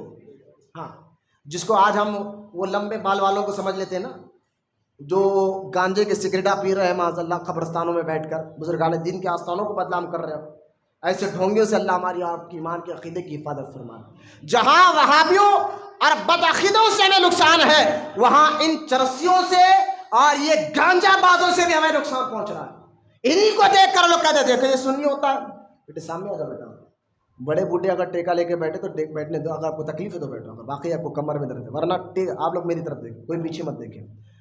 مسجد میں ٹیکا لے کے بیٹھنے سے نیند آئے گی، نیند آئیں گے تو وضو ٹوٹ جائے گا، یہ مسئلہ ہے شریعت کا، آپ کے میرے گھر کا نہیں۔ مسجد میں بلا وجہ ٹیکا لے کر بیٹھے، نیند کا جھٹکا لگا، وضو ٹوٹ جائے گا۔ ہاں کوئی کمر میں درد ہے، تکلیف میں، تو وہ بیٹھ سکتا ہے، ورنہ مسجد میں ٹیکا لے کر بیٹھنا ادب کے خلاف ہے، یہ اللہ کا گھر ہے، ہمارا گھر نہیں۔ اور بالکل ادھر ادھر بھی نہ دیکھے، مسجد میں آ کے ہاں فیانہ کتنے جہاں فان، ایسا نہیں ہے، سب بے ادب چالے مت کریے۔ اسلام آ کر 1400 سالہ اور مسلمان کو مسجد میں آ کر بیٹھنے کا طریقہ نہیں، تو شرم کی بات ہے، میں بہت شرم کی بات ہے اپنے آپ میں ہے۔ 1400 سالوں کا ہمیں مسجد میں آ کے بیٹھنے کا طریقہ پتہ نہیں چل رہا۔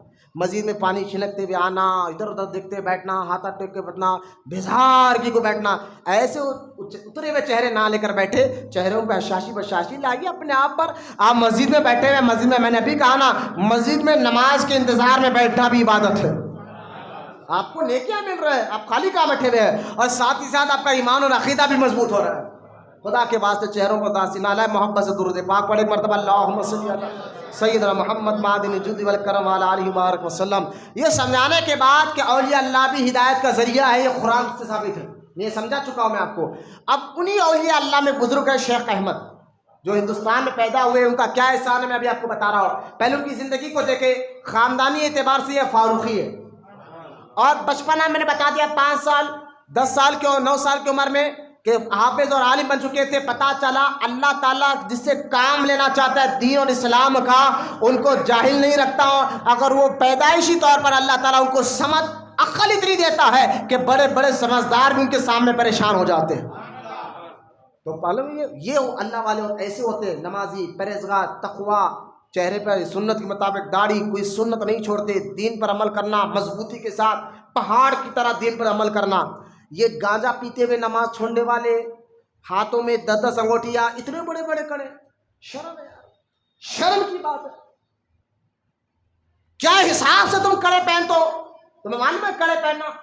حدیث پڑھ کر آپ نے دیکھا، اللہ کے رسول صلی اللہ علیہ وسلم نے خود ارشاد فرمایا کہ مرد لوہا، اسٹیل، سلور اور سونا، یہ مرد کے لیے پہننا حرام ہے۔ حرام ہے نہیں بتائیے مجھے، اتنا تو آپ بھی سنا ہوگا، حرام ہے نا، بالکل حرام ہے، اگر آپ مانے یا نہ مانے حدیث پاک ہے، اور ماننا تو پڑے گا آپ کو کہ لوہا، اسٹیل، سونا مرد کے لیے حرام ہے۔ مجھے بتائیے حرام کی چیز پہن کر کون سا اللہ کو راضی کرنے نکل گیا؟ ہاں، جس کام سے اللہ ناراض ہو رہا ہو، رسول ناراض ہو رہا ہو، اتنے بڑے بڑے کڑے، اور ہاتھ میں سرکار علیہ الصلوۃ والسلام نے انگوٹھی پہنی ہے، ایک انگوٹھی، کتنے انگوٹھی؟ وہ بھی 3 گرام چاندی کی، آدھا تولہ بھی نہیں، آدھے تولے کو 1 ماسہ کم، 4.5 ماسے یوں سمجھے، اور اس کو آسان کر رہا 3 گرام چاندی میں ایک انگوٹھی حضور نے پہنی۔ اچھا انگوٹھیوں میں پتھروں میں کیا رکھا گیا؟ آج کل وہ بھی بڑا پریشان ہے، بابا کو ایسا پتھر دے دو تقدیر بڑا، پتھر تمہاری تقدیر بدلے گا؟ نماز تو تم پڑھتے نہیں، داڑھی تو تم رکھتے نہیں، جھوٹ تو تم چھوڑتے نہیں، گالی تو تم چھوڑنا نہیں چاہتے، اور لپا ٹوپی کے کام تو کرنا نہیں چھوڑنا نہیں چاہتے. بس ہمیں تو اچھی زندگی چاہیے, لمبی عمر چاہیے, چاہے کچھ بھی کرنا پڑے. دو چیزیں, اچھی زندگی اور لمبی عمر. کیا کرنا پڑتا بابا؟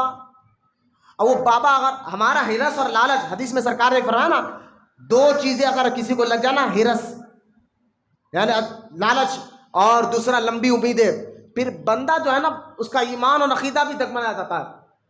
اگر یہ دو بیماری ہمارے اندر آ جائے, لالچ کی اور لمبی امیدوں کی, تو یقین جانیے بندے کو بولے ایک پتھر ہے نا, ہاں اس پتھر کو تو عبادت کر لے, تیرے کو اللہ تعالیٰ دولت بھی دے گا, تیرے کے پاس دولت بھی آئے گی, عمر بھی تیری لمبی ہو گئی.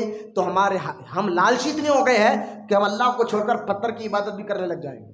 یہ لالچ کے معاملہ, یہ لمبی امیدوں کا معاملہ, اور ان کو بھٹکانے والے یہ گانجے پینے والے, یہ چرس پینے والے, کہ بابا ایک انگوٹی لے لے 1100 روپے میں یا 11,000 دے دے, تیری تقدیر بدل جائے گی. ابے تیری تقدیر نہیں بدلی, تو روٹوں پہ بیٹھ کر لوگوں کو پترے بیچ رہا ہے.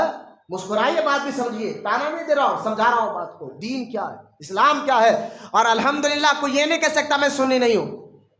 ہاں, اللہ کے ولی کے آستانوں پر بیٹھے ہوئے, بزرگوں کے صدقے میں اللہ پاک میں زندگی عطا فرمایا, اور ان کے ٹکڑوں پہ زندگی ہے. میں نے کہا کہ اللہ والوں کے ٹکڑوں کھا رہا ہوں, ان کے صدقے میں کھا رہا ہوں. کوئی غلط جملہ نہیں ہے, کوئی غلط جملہ نہیں ہے. آپ کہیں گے مولانا یہ کیا, اللہ پاک ولیوں کے صدقے میں ٹکڑے عطا فرما رہے ہیں. ہاں دے رہا ہے, اور غلط نہیں ہے. حدیث پاک چاہ تم نے نہیں پڑھی, مشکات میں حدیث پاک ہے. خود مولائے کائنات نے ارشاد فرمایا, میں نے اللہ کے رسول سے سنا, حضور نے خود ارشاد فرمایا, قیامت تک اللہ تعالیٰ اس روئے زمین پر کچھ ایسے بندوں کو رکھے گا, لوگ گناہ کرتے کرتے اللہ کو ناراض کریں گے, لیکن وہ کچھ اللہ کے نیک بندے ایسے ہوں گے, ان کی دعاؤں کے وسیلے سے اللہ تعالیٰ بارش بھی برسائے گا, بارش بھی برسائے گا, اور زمین سے اناج بھی نکالے گا. میں نے کہا اللہ کے نیک بندوں کے ستیت میں کھانا مل رہا, پانی مل رہا, تو ٹکڑوں پہ پلنے کہنا کوئی غلط بات نہیں ہے, کوئی غلط بات نہیں ہے, چاہے تمہاری نہیں پڑھتے, لیکن کون ہے وہ اللہ کے نیک بندے, وہ نمازی ہوتے ہیں, عاشق رسول ہوتے ہیں, جن کو دیکھنے سے اللہ یاد آتا ہے, جو شریعت کے بڑے سختی سے پابند ہوتے ہیں. یہ 10 انگوٹی پہننا یہ حضور کی سنت ہے نہیں, تو سنت پہ عمل نہیں ہر سنت پر عمل کرتے ہیں. تو یہ 10 انگوٹی پہننا, کڑے پہننا, کوئی بڑا نہیں حضرت یہ جو ہے نا راجہ باغ سوار آپ نہیں معلوم ہے, بہت بڑے بزرگ ہیں. میں نے کہا بابا میں نے ابھی کہا ہوں بزرگوں کے صدقے میں پلا ہوں. نام بولتے نہیں, وہ سیلانی بابا کا کڑا ہے. کوئی کہہ رہا وہ سید تاج الدین شہر سوار رحمۃ اللہ تعالیٰ کا کڑا ہے. میں نے کہا اچھا آپ کو کیا معلوم مولانا, آپ تو نماز پڑھاتے ہیں مسجد میں رہتے ہیں. ابے میں نے کہا چلو ٹھیک ہے, سیلانی بابا کا اصل نام بتا. میں نے پوچھا ذرا بتا, کہاں پیدا ہوتے یہ بتا, ابا کا نام بتا, نانی کا نام بتا, کیا پڑھتے تھے, کیا ان کو کیفیت آئی, کچھ بھی نہیں معلوم. خالی سیلانی بابا کے جا کر لیمبو کاٹنا ان کو معلوم, وہاں بیٹھ کر 10 کا کھڑے رکھ کے پہننا معلوم اللہ کو ناراض کرنے. کوئی ولی اللہ کو آپ مجھے اپنی عقل سے بتائیے, اللہ کا ولی ہو اور آپ کو ایسا کام بتائے جس کام سے اللہ ناراض ہو, تو بتا سکتا ہے؟ کوئی ولی نہیں بتاتا, کوئی ولی نہیں بتاتا, بلکہ اللہ کے ولی اس کام سے ناراض ہوتے ہیں. خواجہ بایزید بستامی کے بارے میں آتا ہے, لوگ آ کر کہتے حضور ایک علاقے میں بہت بڑے اللہ کے ولی ہے. آپ بولے چلے بھائی ملنا چاہیے, کیونکہ اولیاء اللہ میں تکبر نہیں ہوتا, دکھاوا ریاکاری نہیں ہوتی. بولو یار سبحان اللہ, چہروں پر ہنسی لاتے, بولے سبحان اللہ. سبحان اللہ کہنے سے جنت میں ایک جھاڑ لگتا ہے محبت سے, بولے ہاں. اب وہ پہنچے خواجہ بایزید بستامی, چلو بھائی اللہ کے ولی ملنا چاہیے. جا کے قریب گئے تو انہوں نے دیکھا کہ وہ جو ولی اپنے آپ کو مشہور کر رہے تھے نا, وہ کعبے کی طرف چہرہ کر کر تھوک رہے تھے, کعبے کی طرف چہرہ کر کر تھوک رہے تھے. خواجہ بایزید بستامی اپنے مریدوں کو پلٹو یہاں سے, حضور کیا ہوا؟ بولے جو کعبے کا ادب نہیں جانتا, قبلے کا ادب نہیں جانتا, وہ اللہ کا ولی کیسے ہو سکتا ہے؟ تو بزرگان دین تو سنتوں پر ایسا عمل کرتے ہیں, تو کن ڈھونگیوں کو دیکھ کر آپ اسے ولی سمجھ رہے ہیں؟ یہ چرسی پینے والے, گانجا پینے والے, 10 انگوٹیاں پہننے والے, یہ کڑے پہننے والے آپ کی کوئی تقدیر سنوارنے والے نہیں ہے بھائی. نہ یہ سنت جماعت سے کوئی تعلق رکھتے ہیں ان کا, نہ یہ ولی ہے. یہ لمبے لمبے بال, یہاں تک بال, پیچھے سے دیکھیں تو پتہ نہیں چلے سلمہ ہے یا سلیم ہے. یہ لمحہ تک بال, سرکار نے بال بڑھائے, گیسو بالکل بڑھائے, لیکن کہاں تک؟ کانوں کی لو تک یا کھاندے مبارک تک. بولو سبحان اللہ. یہ کمر تک کس نے بڑھایا بھائی؟ ہے یہاں تک لمبے بال. تو لہٰذا اور اپنے آپ کو ولی کہنا، ولی کی پہچان اور سمجھے وہ عالم ہوتے ہیں، جاہل نہیں ہوتے۔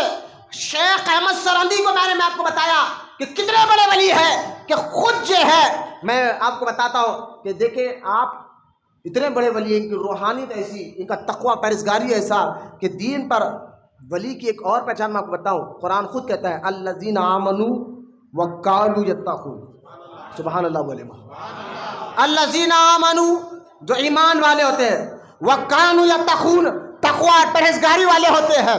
تو تقویٰ پرہیزگاری ان کے اندر کوٹ کوٹ کر رہتا ہے، ایسا نہیں کہ آج نماز پڑھے کل چھوڑ دے، آج داڑھی رکھے تو کل رات میں کاٹ دے۔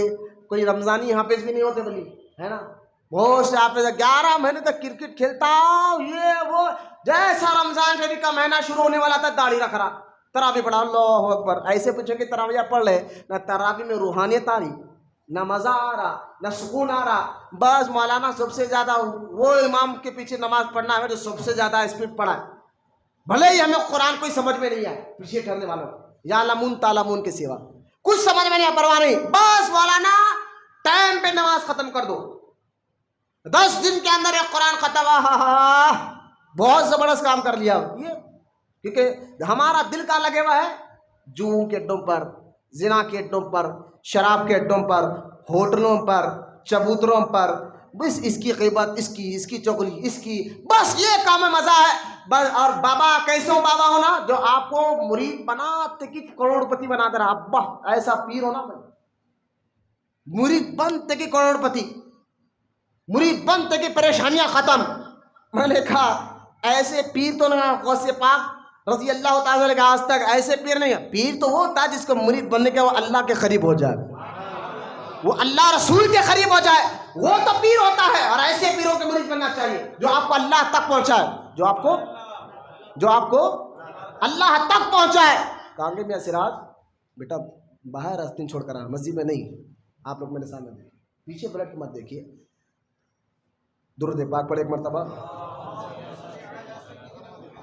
انشاءاللہ آپ سب مجھ سے ایک وعدہ کریں، آپ کے میں جو بڑے ہیں میں ان کے چھوٹے بھائی کی طرح، جو میرے والد کے برابر ہے میں ان کے بیٹے کی طرح، جو میرے ہم عمر ہے میں ان کے بھائی کی طرح بات کر رہا ہوں کہ آج کے بعد آپ یہ نیت کر لیں کہ مسجدوں کا ہم ادب کریں گے، سب مل کر بولے انشاءاللہ۔ میں میرے گھر کی بات نہیں کر رہا ہوں، اللہ کے گھر کی بات کر رہا ہوں، بولے انشاءاللہ۔ مسجد میں آ کر تیار نہیں، مسجد کے باہر تیار ہو کر اندر آئیں گے، بولے انشاءاللہ۔ سارے مسجدوں کا، میں صرف یہاں کی بات نہیں کر رہا ہوں، ہر مسجد اللہ کا گھر ہے۔ آج وہی عزت نہیں رکھ رہے، اس لیے دیکھیے آپ کیا کیا کیسز پڑھ رہے ہیں مسجدوں پر، ہے یہ کیس وہ کیس کر کر ہمارے مسجدوں کو کھینچا جا رہا ہے، کیونکہ ہم ادب کرنے سے دور ہو گئے۔ ورنہ اللہ الصمد، اللہ بے نیاز ہے، نماز پڑھ کر معاذ اللہ ہم کوئی احسان نہیں کر رہے، مسجد میں بیٹھ کر کوئی احسان نہیں کر رہے، ہم نماز پڑھ کر یہ ہم خود پر احسان کر لے رہے ہیں۔ ورنہ اگر ساری دنیا بھی اللہ کی عبادت کرنا چھوڑ دے تو اللہ کی ذات میں کوئی فرق آنے والا نہیں ہے، ذہن میں رکھے۔ اور ایک بات یاد رکھے، دین کو ہماری ضرورت نہیں ہے، دین کو ہماری ضرورت نہیں ہے، ہمیں دین کی ضرورت ہے، یہ ذہن میں رکھ لے بات کو۔ دین، ورنہ آپ سمجھیں کہ ہم دین کلمہ پڑھ کر نماز پڑھ، نہ کچھ ضرورت نہیں ہے۔ قرآن میں سورہ مائدہ میں اللہ فرما توبہ کرو، تقویٰ کرو، عمل کرو، نہیں کرو گے تم کو ختم کر کے تم سے اچھوں کو میں پیدا کروں گا۔ ورنہ اللہ قادر ہے، قوت والا ہے، طاقت والا ہے، کوئی شک نہیں، اللہ کر سکتا، ہمیں ہٹا کر ہم سے اچھوں کو پیدا کر سکتا ہے یا نہیں کر سکتا؟ اللہ کی قوت اور طاقت میں ہم سب کو بھروسہ ہے یا نہیں بتائیے؟ یقیناً ہے۔ بس اللہ کا شکر احسان کرے کہ اللہ پاک نے ہمیں سچا اور پکا مسلمان بنایا ہے اور سنی عاشق رسول بنایا ہے، بدعقیدہ وہابی نہیں، سنی عاشق رسول بنایا ہے۔ تو مسجدوں کا ہم انشاءاللہ ادب کریں گے، مسجد کے پیچھے باہری کپڑوں کو سیدھا کریں گے، پانی وضو کا پوچھ کر اندر آئیں گے، سو مل کر انشاءاللہ۔ لہٰذا شیخ احمد سرہندی رحمۃ اللہ تعالیٰ علیہ، اب آ جائیے حضرت شیخ احمد سرہندی نے کارنامہ کیا کیا، کہ مجھے اس سے 5-10 منٹ بچے ہیں تو آپ کے سامنے بات ختم کر رہا ہوں۔ شیخ احمد سرہندی رحمۃ اللہ تعالیٰ علیہ کا دور مغلیہ سلطنت کا دور، آپ کو جانتے ہیں کہ 750 سال تک، کتنے سال تک؟ میرے پاس ساری ہسٹری ہے، میں فون میں بتاتا کہ کوسی حکومت کتنے سال ہندوستان میں حکومت کری، میں بتاتا، لیکن وقت اس کی یاد نہیں دیتا، تاریخ کو آپ جانیں، میں آسان کر کے 750 سال تک ہندوستان میں مسلمانوں کی حکومت رہی، مسلمانوں کی جو میں نے مسلمانوں کی اچھا ہندوستان، یہ ہندوستان نہیں جو بھی ہے، یہ تو بٹ چکا ہے نا، پاکستان بن گیا، سری لنکا بن گیا، اکھنڈ ہندوستان، اور اکھنڈ ہندوستان میں ہندوستانوں کی حکومت رہی ہے۔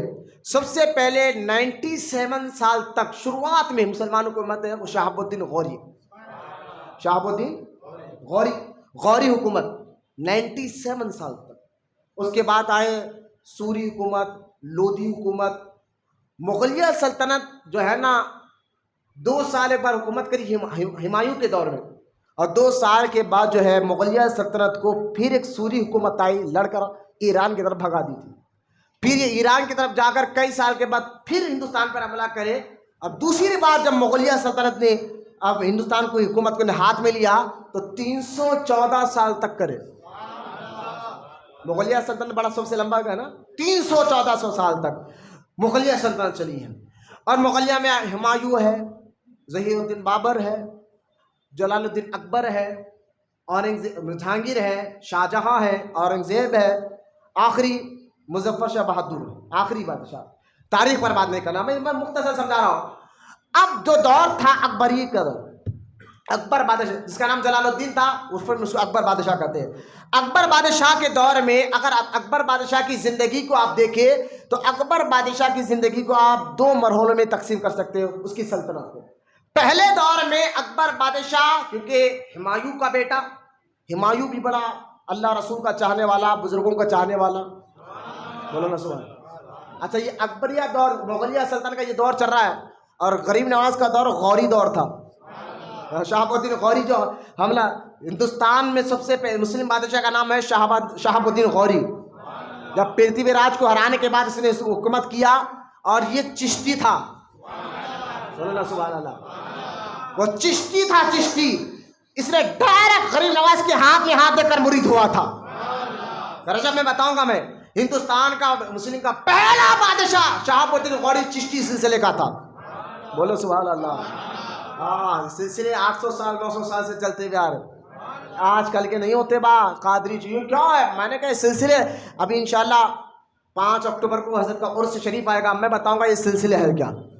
جب میں یہاں سلسلے بنے کیوں بنے ہیں، عرس شریف میں بیٹھ کر اسی ممبر میں بتاؤں گا سلسلے بنے کیسا، ضرورت کیوں پڑی سلسلے کی، قادری سلسلہ کیوں بنا، چشتی سلسلہ کیوں بنا، نقش بندی سلسلہ کیوں بنا، سہروردی سلسلہ کیوں بنا، ابو ولائیہ سلسلہ کیوں بنا، شاذلی سلسلہ کیوں بنا، رضوی سلسلہ کیوں بنا، جتنے سلسلے ہیں انشاءاللہ میں آپ کو سامنے بتاؤں گا جب عرس شریف میں اللہ زندگی رکھے گا۔ لیکن شیخ احمد سرہندی کو سمجھنا ہے تو اکبر بادشاہ کے دور کو آپ کو سمجھنا ہوگا۔ سلطنت ہندوستان کا لوتا بادشاہ اکبر بادشاہ، اس کا پہلا دور یہ جب نوجوان تھا، جب بادشاہت پر بیٹھ گیا تھا 12 سال کی عمر میں، اب یہ بڑے بڑے علماء کی عزت کرتا تھا، بزرگوں سے محبت کرتا تھا۔ اگر اکبر بادشاہ گھوڑے پر جا رہا ہو اور بڑے سنی مولانا اگر پیدل جا رہے ہو تو یہ اتر کر ان کے ساتھ پیدل چلتا تھا، بڑا ادب کرتا تھا، درگاہوں پر تو بڑے ادب سے جاتا تھا۔ اور یہ بڑا مشہور واقعہ ہے، اولاد نہ ہونے پر یہ دہلی سے اجمیر پیدل گیا۔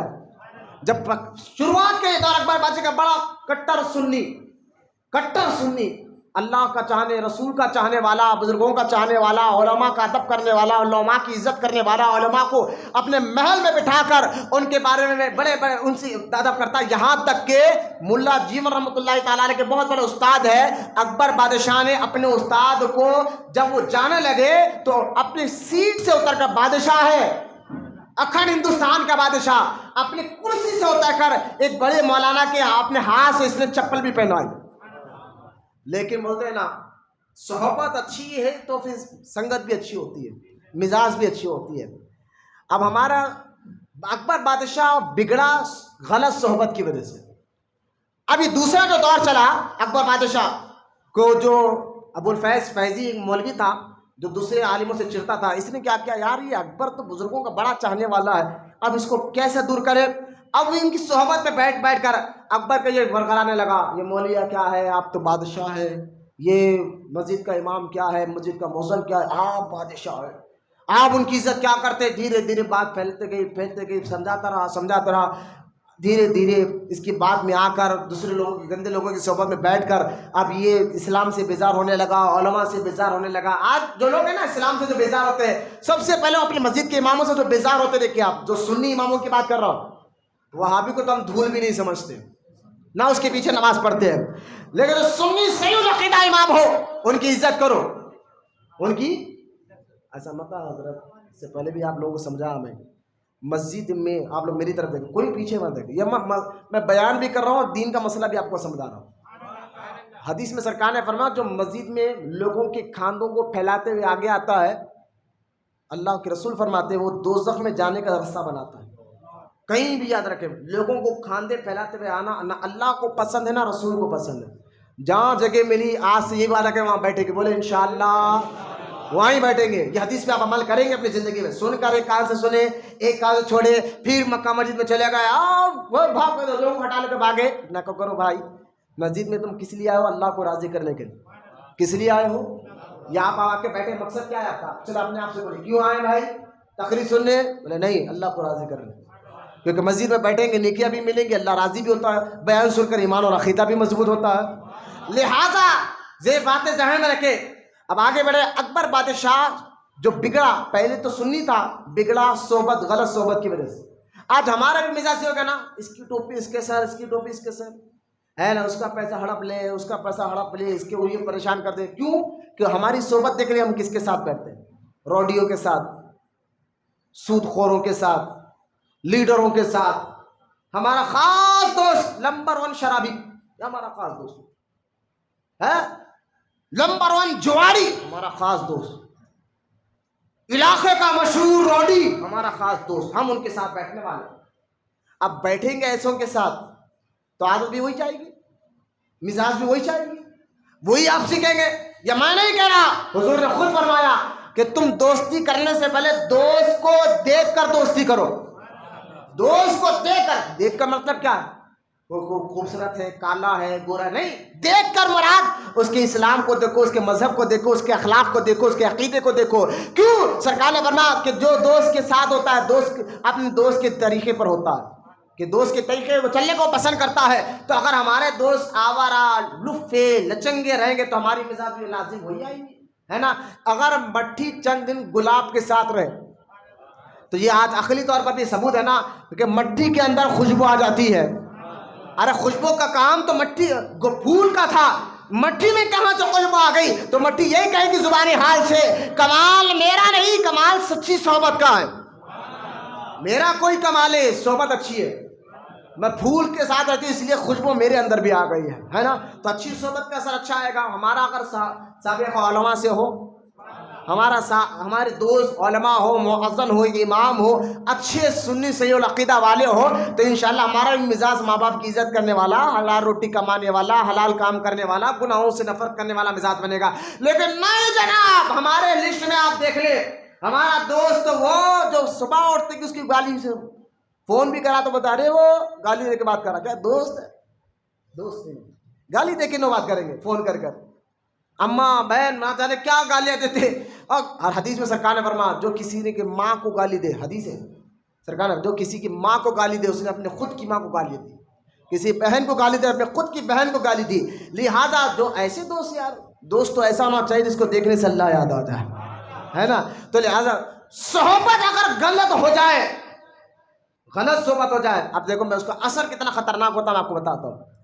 ایک چوہے میں اور پانی کے مینڈک میں، ایک مثال دے رہا ہوں، غلط صحبت کا اثر کیا ہوتا ہے۔ غلط صحبت کا اثر، ایک چوہے اور مینڈک میں دوستی تھی، ذرا سمجھے بات کو، چوہے اور مینڈک میں دوستی تھی، دونوں دوست تھے۔ تو دونوں دوست بولے لگے یار تو پانی میں رہتا، میں باہر بل میں رہتا ہوں، اب دونوں اگر ملیں گے تو اب جب باہر آئیں گے تو کیسے ملاقات ہوں گی؟ تو مینڈک نے کہا ایک کام کر بھائی، ایک تاگا تو اپنے پیر پہ باندھ لے، اسی تاگے کا دوسرا سر میں اپنے پیر پہ باندھ، اگر تو باہر آیا مجھے یوں کھینچ لے، میں باہر آ جاتا ہوں، میں باہر آ میں کھینچتا ہوں، تو بل سے باہر آ جانا۔ اس نے کہا ٹھیک ہے۔ چوہے نے کہا یہ بات اچھی ہے بھائی، اب چلو تاگا باندھ لیا ایک پیروں کو۔ اب چوہا باہر آیا، چوہا جیسا باہر آتے چیل نے جھپکا مارا چوہے پر، اور چوہے کو پکڑ کے لے گیا تو اب ساتھ میں مینڈک بھی اڑ گیا، تاگا بنے ہوا تھا نا پیروں کو، ساتھ میں مینڈک بھی اڑ گیا۔ اور لوگ کہنے لگے یار یہ کیا، چیل کب سے مینڈک کا شکار کرنے لگی؟ یہ چوہوں کو اٹھا کے لے آتی پتا ہے، یہ مینڈک کا شکار کیسے کرنے لگی؟ لوگوں نے کہا نہیں یہ بری صحبت کا اثر ہے، یہ بری صحبت کا اثر ہے۔ تو بری صحبت کا آپ مسکرائے مانے نہ مانے یہ تو ہوگا، ہے نا۔ اب اس کے ایک آسان دیکھیں، آپ 4-5 ابھی جوا کر رہے ہیں اور آپ خالی ٹھہر کے دیکھ رہے، کھیلا کچھ نہیں، صرف ٹھہر کے دیکھے، غلط لوگوں کے ساتھ بیٹھے نا، ٹھہر کے دیکھ رہے، اچانک پولیس کا ریڈ پڑ جائے تو سب کو پکڑیے، آپ کو پکڑیے یا چھوڑیں گے؟ پکڑیں گے نا۔ ارے صاحب میں تو دیکھ رہا تھا، وہی والا چل کاندھے پہ ایک رکھیں گے، چل با اندر چل، تم بھی چل۔ ارے صاحب میں دیکھ رہا تھا، میں تو کھیل نہیں رہا تھا۔ ارے بھائی دیکھو یا کہ بیٹھا کس کے ساتھ تھا؟ تو گندی صحبت لے اٹھتی ہے۔ ارے بادشاہوں کو لے اٹھی، اکبر جیسا بادشاہ صرف ملحد نہیں ہوگا گندی صحبت کی وجہ سے، صرف اگر وہ گناہگار بنتا تو الگ بات تھی، گناہگار نہیں بنا، وہ تو اپنے آپ کو نبی اور خدا کا دعویٰ کرنے لگ گیا، اپنے آپ کو نبی اور خدا کا دعویٰ کرنے لگا۔ لوگوں نے اس کے ساتھ والوں نے سمجھایا تھا تم تو ذل عالی ہو، جو بھی تمہیں آئے سجدہ کرے، جو بھی تمہیں آئے تمہارے ہاتھ چومے، جو بھی تمہیں دیکھے خدا جو ہے تمہیں یہ کرے۔ اس نے نئے نئے قانون بنا، یہاں تک کہ اکبر بادشاہ نے کہا کہ بھائی میں تو بادشاہ ہوں، جو چاہوں کو میری مرضی، میری حکومت، میری سلطنت، لہٰذا اس نے کہا یہ اسلام پرانا ہو چکا ہے، اب میں ایک نیا طریقہ بتاؤں گا اور میں آرڈر دوں گا، حکومت میں بادشاہ ہوں، میں آرڈر دوں گا کہ سارے لوگ اس حکومت اس باتوں پر عمل کرے۔ اکبر بادشاہ نے آرڈر دیا کہ لوگ آج کے بعد جو ہے مسلمان ہو یا غیر مسلمان آپس میں شادیاں کریں، حرام کے مسئلے کو ختم کیا، دین میں نئے نئے باتیں پیدا کریں، میں بولنے کا میں بادشاہ ہوں، میں یہ باتیں نکالوں گا۔ یہاں تک کہ اکبر بادشاہ اپنے محل میں آگ کی عبادت کرتا تھا۔ کس کی عبادت؟ آگ کی عبادت۔ اور یہاں تک کہ اکبر بادشاہ اپنے پاس سورج کے 1000 نام، جبکہ خود اپنی طرف سے گڑھ لیا تھا، کتنے نام؟ 1000 نام۔ صبح اٹھتے کہ وہ سورج کے 1000 نام پڑھتا تھا، معاذ اللہ، سورج کو خدا ماننا، آگ کی عبادت کرنا اس کو۔ یہاں تک اس نے کہا کلمہ پڑھو تو لا الہ الا اللہ محمد رسول اللہ کے ساتھ یہ بھی کہو کہ اکبر خلیفۃ اللہ، معاذ اللہ، کلمے کے ساتھ اپنا نام لازم۔ اور یہ کوئی گلی کوچے میں رہنے والا نہیں، حکومت پہ رہ کے کرنے والا ہے نا، قانون نہیں بنا رہا۔ آج دیکھ رہے قانون بنا ہے NRC، یہ لوگ پریشان ہیں، ابھی چل رہا ہے سپریم کورٹ میں، اللہ یہ قانون سے ہر مسلمان ہر انسان کی حفاظت فرمائے۔ لہٰذا اب حکومت تو ہے، وہی حکومت ان کی ہے، وہ تو کچھ نہیں کرے۔ 91 کا قانون تھا کہ عبادت گاہ جو کا جو ہے، 91 کا قانون تھا، امبیڈکر صاحب نے بنایا تھا قانون کہ بھائی عبادت خانے، مندر ہے تو اپنی جگہ رہے، مسجد ہے تو اپنی جگہ رہے، کوئی کسی کی ڈسٹرب نہ کرے۔ بس آج کے بعد قانون، دیش آزاد ہوا، نیا قانون بنا، سب ایسا رہے۔ لیکن آپ چل رہی ہے ایک مسجد کو لے کر مسئلہ اٹھ گیا، عدالت نے کہا نہیں بھائی یہ کیس چلے گا، میں نے کہا یہ قانون دھجیا تم اڑا رہے ہو، یہ حکومت تمہاری ہے، حکومت کے بل بوتے پر جو غلط کام کیا جاتا ہے اس کا اثر بہت ہوتا ہے۔ یہ تو ہندوستان کا بادشاہ تھا نا اکبر، اس لیے کئی قانون بتائے، حرام چیزوں کو اس نے حلال کر دیا، زنا کو حلال کر دیا، شراب کو حلال کر دیا، نمازیں چھوڑنے لگے، مسجدیں ٹوٹنے لگے۔ اکبر غلط صحبت کی وجہ سے یہ کہنے لگا مجھے سجدہ کرو، مجھے خدا مانو، یہ ساری تاریخ میں لکھے گئے ہیں۔ یہ جب یہ کہنے لگا، اب مجھے بتائیے بادشاہ ہی طور پر یہ کام چل رہا ہے، اور جو عالم اس کے خلاف آواز اٹھاتا، جو عالم، اکبر کیا کرتا تھا معلوم ہے؟ ایک کشتی بلاتا ان مولویوں کو، ان عالم کو جو بھی اس کے خلاف آواز اٹھائے۔ آپ کو معلوم ہے آج بھی جو حکومت کے خلاف آواز اٹھا رہے تو اس پر کیسے بک ہو رہے، اس لیے نا یہ نعرہ مت لگا کرو پہ، جب بھی جا رہے ہیں نا سر تن سے جدا، گستاخ نبی کی ایک سزا تر سر تن سے جدا، یہ نعرہ مت لگا کرو، کیسے بک ہو رہے ہے وہ۔ لہٰذا کیونکہ اس وقت حکومت کے خلاف جو بھی آواز اٹھاتا تو اس کو سیدھا اکبر کیا کرتا، جیل میں نہیں ڈالتا بھائی، آپ سمجھتے کو جیل میں ڈالتا نہیں، سیدھا کشتی میں ان کو بٹھاتا، 20 سمندر میں لا کر ڈبا دیتا۔ کئی علماء کو اس نے 20 سمندر میں ڈبا دیا، کوئی آواز نہیں اٹھاتا۔ جو بکے ہوئے مولوی تھے پیسے کے لیے، شہرت کے لیے، ہوتے آج بھی ہوتے نا مولوی بکے ہوئے، ڈبیٹ میں جا کر بیٹھتے چینلوں پر، انہیں مذاق اڑاتے رہتے، انہوں کچھ بھی نہیں ہو سکتا۔ ایک تو مولوی بول رہا میں تو حدیث ہی نہیں جانتا ہوں، میں مولانا نہیں ہوں، ابے آیا کیوں ٹی وی پہ، میں تو کوئی مولانا نہیں ہوں. تمہیں پتا ہے تمہیں یہ بہت بڑی سازش چل رہی ہے. لیکن یاد رکھے ایسی سازشیں ہر دور میں چلتے رہی, لیکن اسلام کبھی نہیں بخل, اسلام کبھی نہیں مٹا. اللہ تعالیٰ نے اسلام میں ایسی لچک رکھی ہے, جتنا دباؤ گے اتنا اچھلے گا. یہ بات بھی درست ہے, یہ بات بھی حق ہے.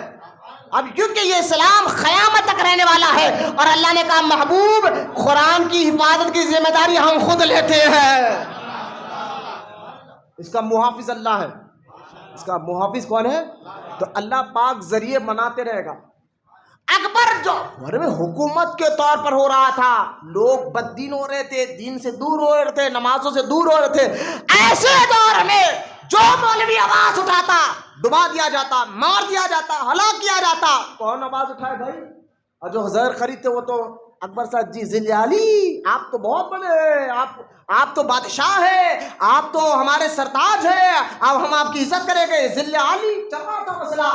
زہر خرید منی بک گئے تھے, جو آج بک گئے ہے نا, ٹی ویوں پہ آ کر ڈیبیٹ کر معاذ اللہ اسلام کا مذاق بنا رہے ہیں. اس دور میں بکے. لیکن یاد رکھو اسلام کو بچانے کے لیے اللہ تعالی ہر دور میں ایک ایسے شیر کو پیدا کرتا ہے. بولو سبحان اللہ. ایسے شیر کو پیدا کرتا ہے جس کے سامنے سارے گیدڑ دم دبا کر بھاگ جاتے ہیں. اور ایسے دور میں جب اکبر اپنی بددہنی, اپنے حکومت کے زور پر اور اپنے طاقت کے زور پر, اپنے جاہ و جلال کے زور پر, اپنے غرور کے زور پر اسلام کو مٹا کر نئے نئے چیزیں پیدا کر رہا تھا, کوئی آواز نہیں اٹھا سک رہا تھا. ایسے دور میں آنکھ ملا کر اکبر کو بتانے والا, اکبر کو سمجھانے والا کوئی اور نہیں, حضرت فاروق اعظم کی اولاد اور حضرت شیخ احمد سرندی تھا.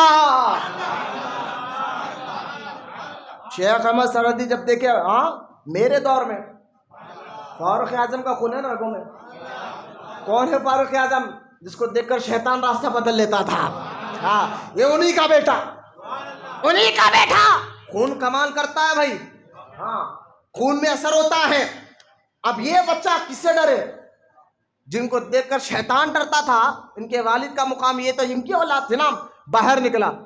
ایسے موقع پر مولوی صاحب تسبیح لے کر اللہ اللہ کرتے نہیں بیٹھے, جو بعض لوگ بیٹھے ہوئے ہیں. نہیں ہم کسی کو برا نہیں بولتے.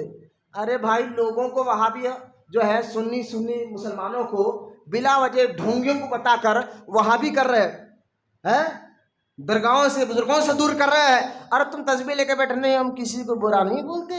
میں نے کہا یہ تمہاری عبادت, یہ گون میں بیٹھ کر یہ تمہارے منہ مبارک ہو. ایسا دور چل رہا ہے, ایسے دور میں گھر میں نہیں میدان میں آ کے بولنے کی ضرورت ہے. اور اللہ تیرا لاکھ لاکھ شکر ہے یہ مالک آج کے دور میں, آج کے اس دور میں پرفتن کے دور میں اگر تو نے دیا ہے تو سنی رضویوں کو دیا ہے. اعلیٰ حضرت کے ذریعے جو ہمیں جام ملا ہے الحمدللہ. میں دیکھیں ہر سلسلے کا میں اپنے سر کا تاج سمجھتا ہوں. میں کسی سلسلے کو بھی یاد میں نہیں کر رہا ہوں. چشتی بھی ہو ہمارا سر کا تاج ہے, قادری بھی ہو ہمارا سر کا تاج ہے. ہر سلسلے کے میں سمجھانا چاہ رہا ہوں آج کے دور میں جو فتنہ کا دور ہے, وہاں بھی پوری طاقت لگا رہے ہیں, تبلیغی پوری طاقت لگا رہے ہیں. ایسے موقع پر آ کر لوگوں کو بچوں کو سمجھانے کی ضرورت ہے کہ اہل سنت کیا ہے. سمجھانے کی ضرورت ہے. سمجھائیں گے تو سمجھ جائیں گے انشاءاللہ, سمجھ جائیں گے ہے نا. کیونکہ جو اپنے ماں باپ کا حلالی بیٹا ہوتا ہے نا, وہ کبھی غدار رسول نہیں بنتا, وہ گستاخ رسول نہیں بنتا. بس یوں سمجھے کہ آئینے پر دھول آ جائے, تھوڑا صاف کر دو, پھر آئینہ ہوتا ہے نا, تو دل پر تھوڑا دھول آ جائے اور کسی سنی شیر کی تقریر سے دل صاف ہو جاتا, پھر وہ پکا عاشق ہوتا ہے. وہابی کو دیکھ کر سلام بھی نہیں کرتا, پھر بولے ارے چھوڑ اب سمجھ میں آ, جو نبی کا نہیں وہ ہمارا. ہاں یہ مزاج پیدا کرنا. شیخ احمد سرندی یہ ماحول کو دیکھ کر آپ یہ نہیں بیٹھے میں گھر باہر جاؤں گا تو بادشاہ میرے کو بھی مار دے گا, پورے مولویوں کو مار رہا, میں بیٹھ کر خوش اللہ اللہ کر لیتے نہ. باہر نکلے, آنکھ میں آنکھ ملا کر اکبر بادشاہ کو سمجھایا. خیر اکبر تو جلدی مر گیا. آپ نے اپنی تقریر شروع رکھی, لوگوں کو سمجھا اکبر غلط ہے, دین الہی غلط ہے, اسلام سچا ہے, قرآن سچا ہے, حدیث سچا ہے. یہ سمجھاتے رہے, بات چلتے رہی, یہاں تک کہ اکبر مر گیا. اکبر کیسے مارا؟ میں کئی تقریب لگا، جہانگیر کا دور آیا، جہانگیر کو لوگوں نے بتایا کہ آپ کے علاقے میں ایک مولوی صاحب ہے دلی میں، وہ لوگوں کو ہمارے خلاف بہت بھٹکا رہا ہے، اگر یہ چلتا رہا پھر حکومت خطرے میں آ جائے گی، کیا کرے؟ بولے ہم ان کو بلائیں گے، ذرا آپ سمجھائیے۔ اب جہانگیر نے کہا ان کو بلایا جائے میرے پاس۔ اب جہانگیر اکبر کا بیٹا بھی کہا تھا جو بھی آتا ہوں کو سجدہ کرنا، اور شیخ احمد سرہندی کہتے تھے کہ لو بادشاہ نے کہا، شیخ احمد سرہندی کے وزیروں نے، جہانگیر کے وزیروں نے کہا بادشاہ آپ اس کو بلا رہے ہیں لیکن وہ مولوی آپ کو سجدہ نہیں کرے گا۔ بولے کیوں؟ کیونکہ اس کا فتویٰ ہے کہ سجدہ صرف اللہ کے لیے، تعظیمی سجدہ بھی نہیں کرے گا، حرام ہے۔ اگر وہ سجدہ نہیں کرے گا تو آپ کے محل میں لوگوں کے سامنے آپ کو اگر سجدہ نہیں کرے گا تو پھر یہ ہمت لوگوں کے اندر بھی آ جائے گی، لہذا کرے کیا؟ کہ ایک چھوٹا دروازہ رکھو، وہ دروازے سے داخل سر لے کر آئے گا نا تو ہم اسی کو سجدہ سمجھ لیں گے۔ چھوٹا سا دروازہ تھا، شیخ احمد سرہندی بڑا روابدار چہرہ تھا، بس ان کو جو دیکھتا نا اس کو اللہ یاد آتا تھا۔ حضرت شیخ احمد سرہندی ہاتھ میں آسا لیے بادشاہ کے دربار میں بلائے، بادشاہ بلائے۔ اب چھوٹا دروازہ تھا، عموماً چھوٹے دروازے میں لوگ پہلے سر داخل کرتے نا، آپ نے پیر داخل کیا، سر داخل نہیں کیا، پیر کے ذریعے سے اندر گئے اور اکڑ کر سلام بھی نہیں کیا، ٹھہرے رہے۔ وزیروں نے کہا دیکھیں بادشاہ یہ مولوی کی اکڑ، آپ کو سجدہ نہیں کیا ایک تو، دوسرا آپ کو سلام بھی نہیں کرا۔ آپ نے فرمایا میں کیوں سلام کروں، تو مرتد ہو چکا ہے، تو کلمہ چھوڑ چکا ہے، تیرے باپ نے یہ کیا، تو یہ کر رہا ہے۔ بادشاہ کے میں آگ ملا کر محل میں بولا جا رہا ہے، بولے یار سبحان اللہ، یہ ہوتے ہیں اللہ والے، ہے نا، بولو سبحان اللہ، سوائے اللہ سے کسی سے نہیں ڈرتے۔ آج جو پیر صاحب سیوں سے ڈر جائے، لیڈروں سے ڈر جائے، ایسے پیروں کے مرید بنو گے تو پھر آپ میں بھی ڈر آئے گا۔ اس پیر کے مرید بنو جو اللہ سے ڈرتا ہو، حق بات بولنے میں کسی سے نہ ڈرتا ہو، ایسے پیر کے ڈر نہ جو لیڈروں کو کچھ نہ بولے، غریبوں کو کچھ بولے، جو پہلوانوں کو کچھ نہ بولے، جو کمزوروں کو بولے نہیں۔ حضرت مخدوم شیخ احمد سرہندی نے آنکھ میں لا کے کہا، اب اس کو بڑا غصہ آیا، یہ میرے باپ کو ہی بول رہا ہے، مجھے بھی بول رہا ہے۔ دوسرے نے کہا سپاہیوں اس کو گردن پکڑ کے ہمارے سامنے جھکاؤ۔ دو سپاہی گئے، شیخ احمد سرہندی کے سر پہ امامے کو دبایا پوری طاقت لگا کر، اور خدا کا یہ شعر، طاقت پوری لگا دی لیکن سر نہیں جھکایا، ناک سے خون بہنے لگا، سر نہیں جھکا، بولو سبحان اللہ۔ آخر کہا جہانگیر نے کہا نہیں ان کو ایک کام کرو، ان کو قتل کر دو۔ تو باتیں دیکھیں بھائی، اللہ سچ میں طاقت رکھتا ہے۔ آپ جب اکبر بادشاہ کے دور میں بات کر رہے تھے نا تو آپ کی باتوں کا اثر بہت سے لوگوں کے دلوں پر ہوا تھا، خود جہانگیر کے وزیروں پر آپ کا اثر ہوا تھا۔ ایک وزیر کھڑا ہوا، کہا حضور اگر اس مولوی کو مار دو گے نا پورے ہندوستان میں وبال آ جائے گا۔ بولے کیوں؟ کہا اس مولوی کے چاہنے والے پورے ہندوستان میں ہیں، یہ بہت بڑے بزرگ ہے کہ، اور اچھا یہ جو وزیر ٹھہر کر بول رہا یہ خود بھی مرید تھا لیکن بول نہیں سکا بھی، کہا بہت اس کے مریدہ ہے۔ بولے کیا کرے؟ کہا ایک کام کرو ان کو قید خانے میں ڈال دو۔ تو کہا گلیار کے قلعے میں ان کو قید خانے میں ڈال دیا جائے۔ آپ قلعے میں چلے گئے، قید خانے جتنے قیدی تھے نا، اچھا وہ گلیار کا جو قلعہ تھا انٹرنیشنل قیدیوں کا تھا بھائی، عام قید خانہ نہیں تھا، عام جیل آج کے جیسا، وہ ایسی جیل تھی جہاں پر بڑے خطرناک مجرموں کو رکھا جاتا تھا۔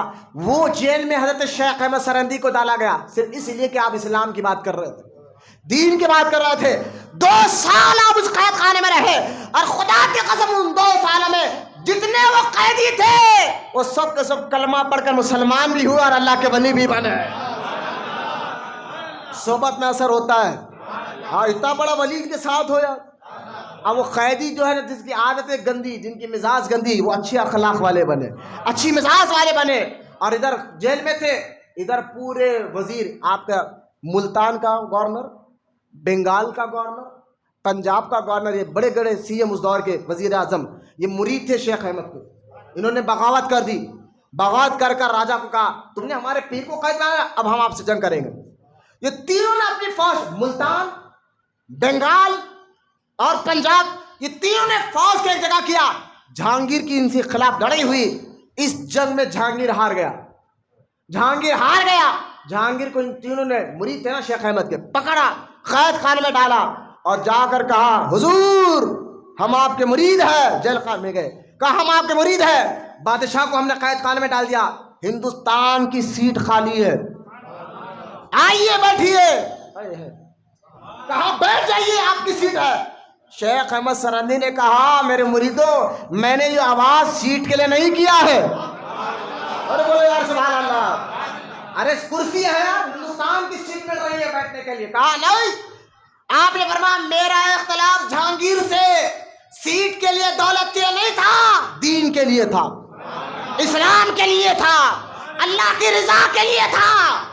میں سیٹ پہ بیٹھنے کا خیال نہیں ہوں اور مجھے سیٹ چاہیے بھی نہیں، بس تم میرے سچے مرید ہو تو جہانگیر کو آزاد کرو۔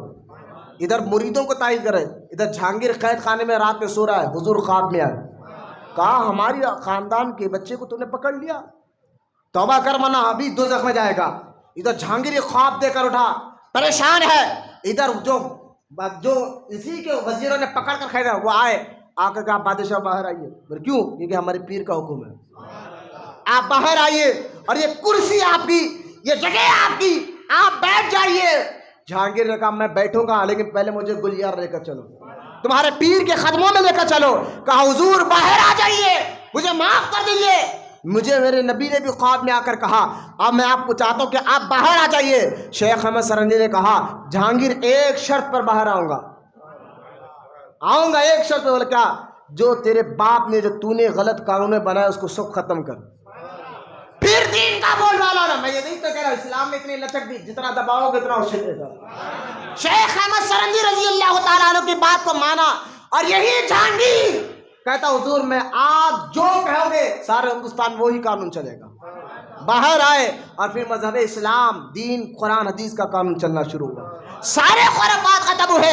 اکبر نے تو کوشش کی تھی کہ اسلام مٹ جائے، ختم ہو جائے، لیکن اللہ تعالیٰ اس دین کا محافظ ہے، جہاں جہاں دباؤ گے وہاں اللہ تعالیٰ ایک اپنے شیر، اپنے محبوب بندے کو ایسا پیدا کرے گا جن کے ذریعے سے دین کی حفاظت ہوتے رہے گی۔ ولی ایسے ہوتے ہیں۔ اچھا یہ جو میں نے بات ختم کروں، انشاءاللہ ہم سنت کے کھڑے ہوں گے۔ شیخ احمد سرہندی کو سب جنتی مانتے ہیں۔ اسی مہینے سفر کے مہینے کی 28 سفر کو آپ دنیا سے گئے، 63 ایئر میں، آپ کی اتنی کرامتیں ہیں۔ لیکن میں آپ کو بتا دوں شیخ احمد سرہندی میلاد بھی کرتے تھے، 11ویں بھی کرتے تھے، ارے وسیلے کے تو میں وہی دیکھو، آپ ہم سنیوں کا عقیدہ جنتیوں والوں کا عقیدہ ہے۔ اب شیخ احمد سرہندی اپنے 2 بیٹوں کو کہا تھا، استاد کو رکھا تھا، استاد سے ملنے آئے کہ میں اپنے بیٹوں کو پڑھا رہا ہوں، دیکھا بیٹوں کو بلا کر کہا تمہارا جو استاد ہے میں نے اس کے بارے میں تقدیر دیکھی اور وہاں بدبختی لکھی ہوئی ہے، تیرا استاد بدبخت ہو کے مرے گا۔ بیٹے نے کہا حضور یہ میرے استاد ہیں، آپ دعا کر دیں۔ شیخ احمد سرہندی خود ولی ہے، آپ نے فرمایا میں دعا کیا کروں، تقدیر تو لکھی گئی ہے لیکن تقدیر کی کئی قسمیں ہیں، لیکن ایک قسم ایسی ہے جو آپ کی اور ہماری دعا سے تقدیر ٹل جاتی ہے، بعض ایسی قسم ہے جو اولیاء اللہ کی دعا سے تقدیر ٹل جاتی ہے، لیکن ایک تقدیر ایسی ہے اس تقدیر کے لیے صرف غوث اعظم دعا کر سکتے ہیں، بولو نا سبحان اللہ۔ شیخ احمد سرہندی نے کہا ٹھہر جاؤ، میں بھی غوث اعظم کی بارگاہ میں معروضہ رکھتا ہوں۔ اب آنکھ بند کر دعا کرنے لگے، غوث اعظم کا وسیلہ لے کر اللہ کی بارگاہ میں دعا کرے تو اسی وقت دعا قبول ہوئی، اور غیب سے اسی لوح محفوظ پہ لکھا گیا کہ آج کے بعد تمہارا استاد بدبخت نہیں نیک بخت ہوتا ہے۔ خود غوث پاک کا وسیلہ لے کر شیخ احمد سرہندی دعا کر رہے ہیں، میلاد کر رہے ہیں، 11ویں کر رہے ہیں، فاتحہ دلا رہے ہیں، مزارات پر جا رہے ہیں۔ ایک شیخ احمد انہی کے ذریعے سے اسلام بچانا، آج سے اکبر بادشاہ کے دور میں اللہ نے ان کے ذریعے سے کام لیا ہے، تو جو ان کا عقیدہ وہ سنیوں اہل سنت و جماعت کا عقیدہ ہے۔ بس انشاءاللہ شیخ احمد سرہندی کی بارگاہ میں آپ فاتحہ اپنے گھروں میں ضرور دلائیں۔ آنے والے جمعہ کو ایک اور مجدد کا ذکر کرنا ہے آپ کے سامنے انشاءاللہ۔ آپ کے بار اللہ کی بارگاہ میں دعا کرتا ہوں اللہ ہم تمام کو کہنے سننے سے زیادہ عمل کی توفیق عطا فرمائے۔ جتنی دیر سے بوڑھے بچے نوجوان یہاں بیٹھے مولا ان کے بیٹھنے کو قبول فرمائے، ان کو سب کو عاشق رسول بنائے اور ان کی نسلوں میں قیامت تک عاشق رسولوں کو پیدا فرمائے۔ وما علینا الا البلاغ والحمد للہ۔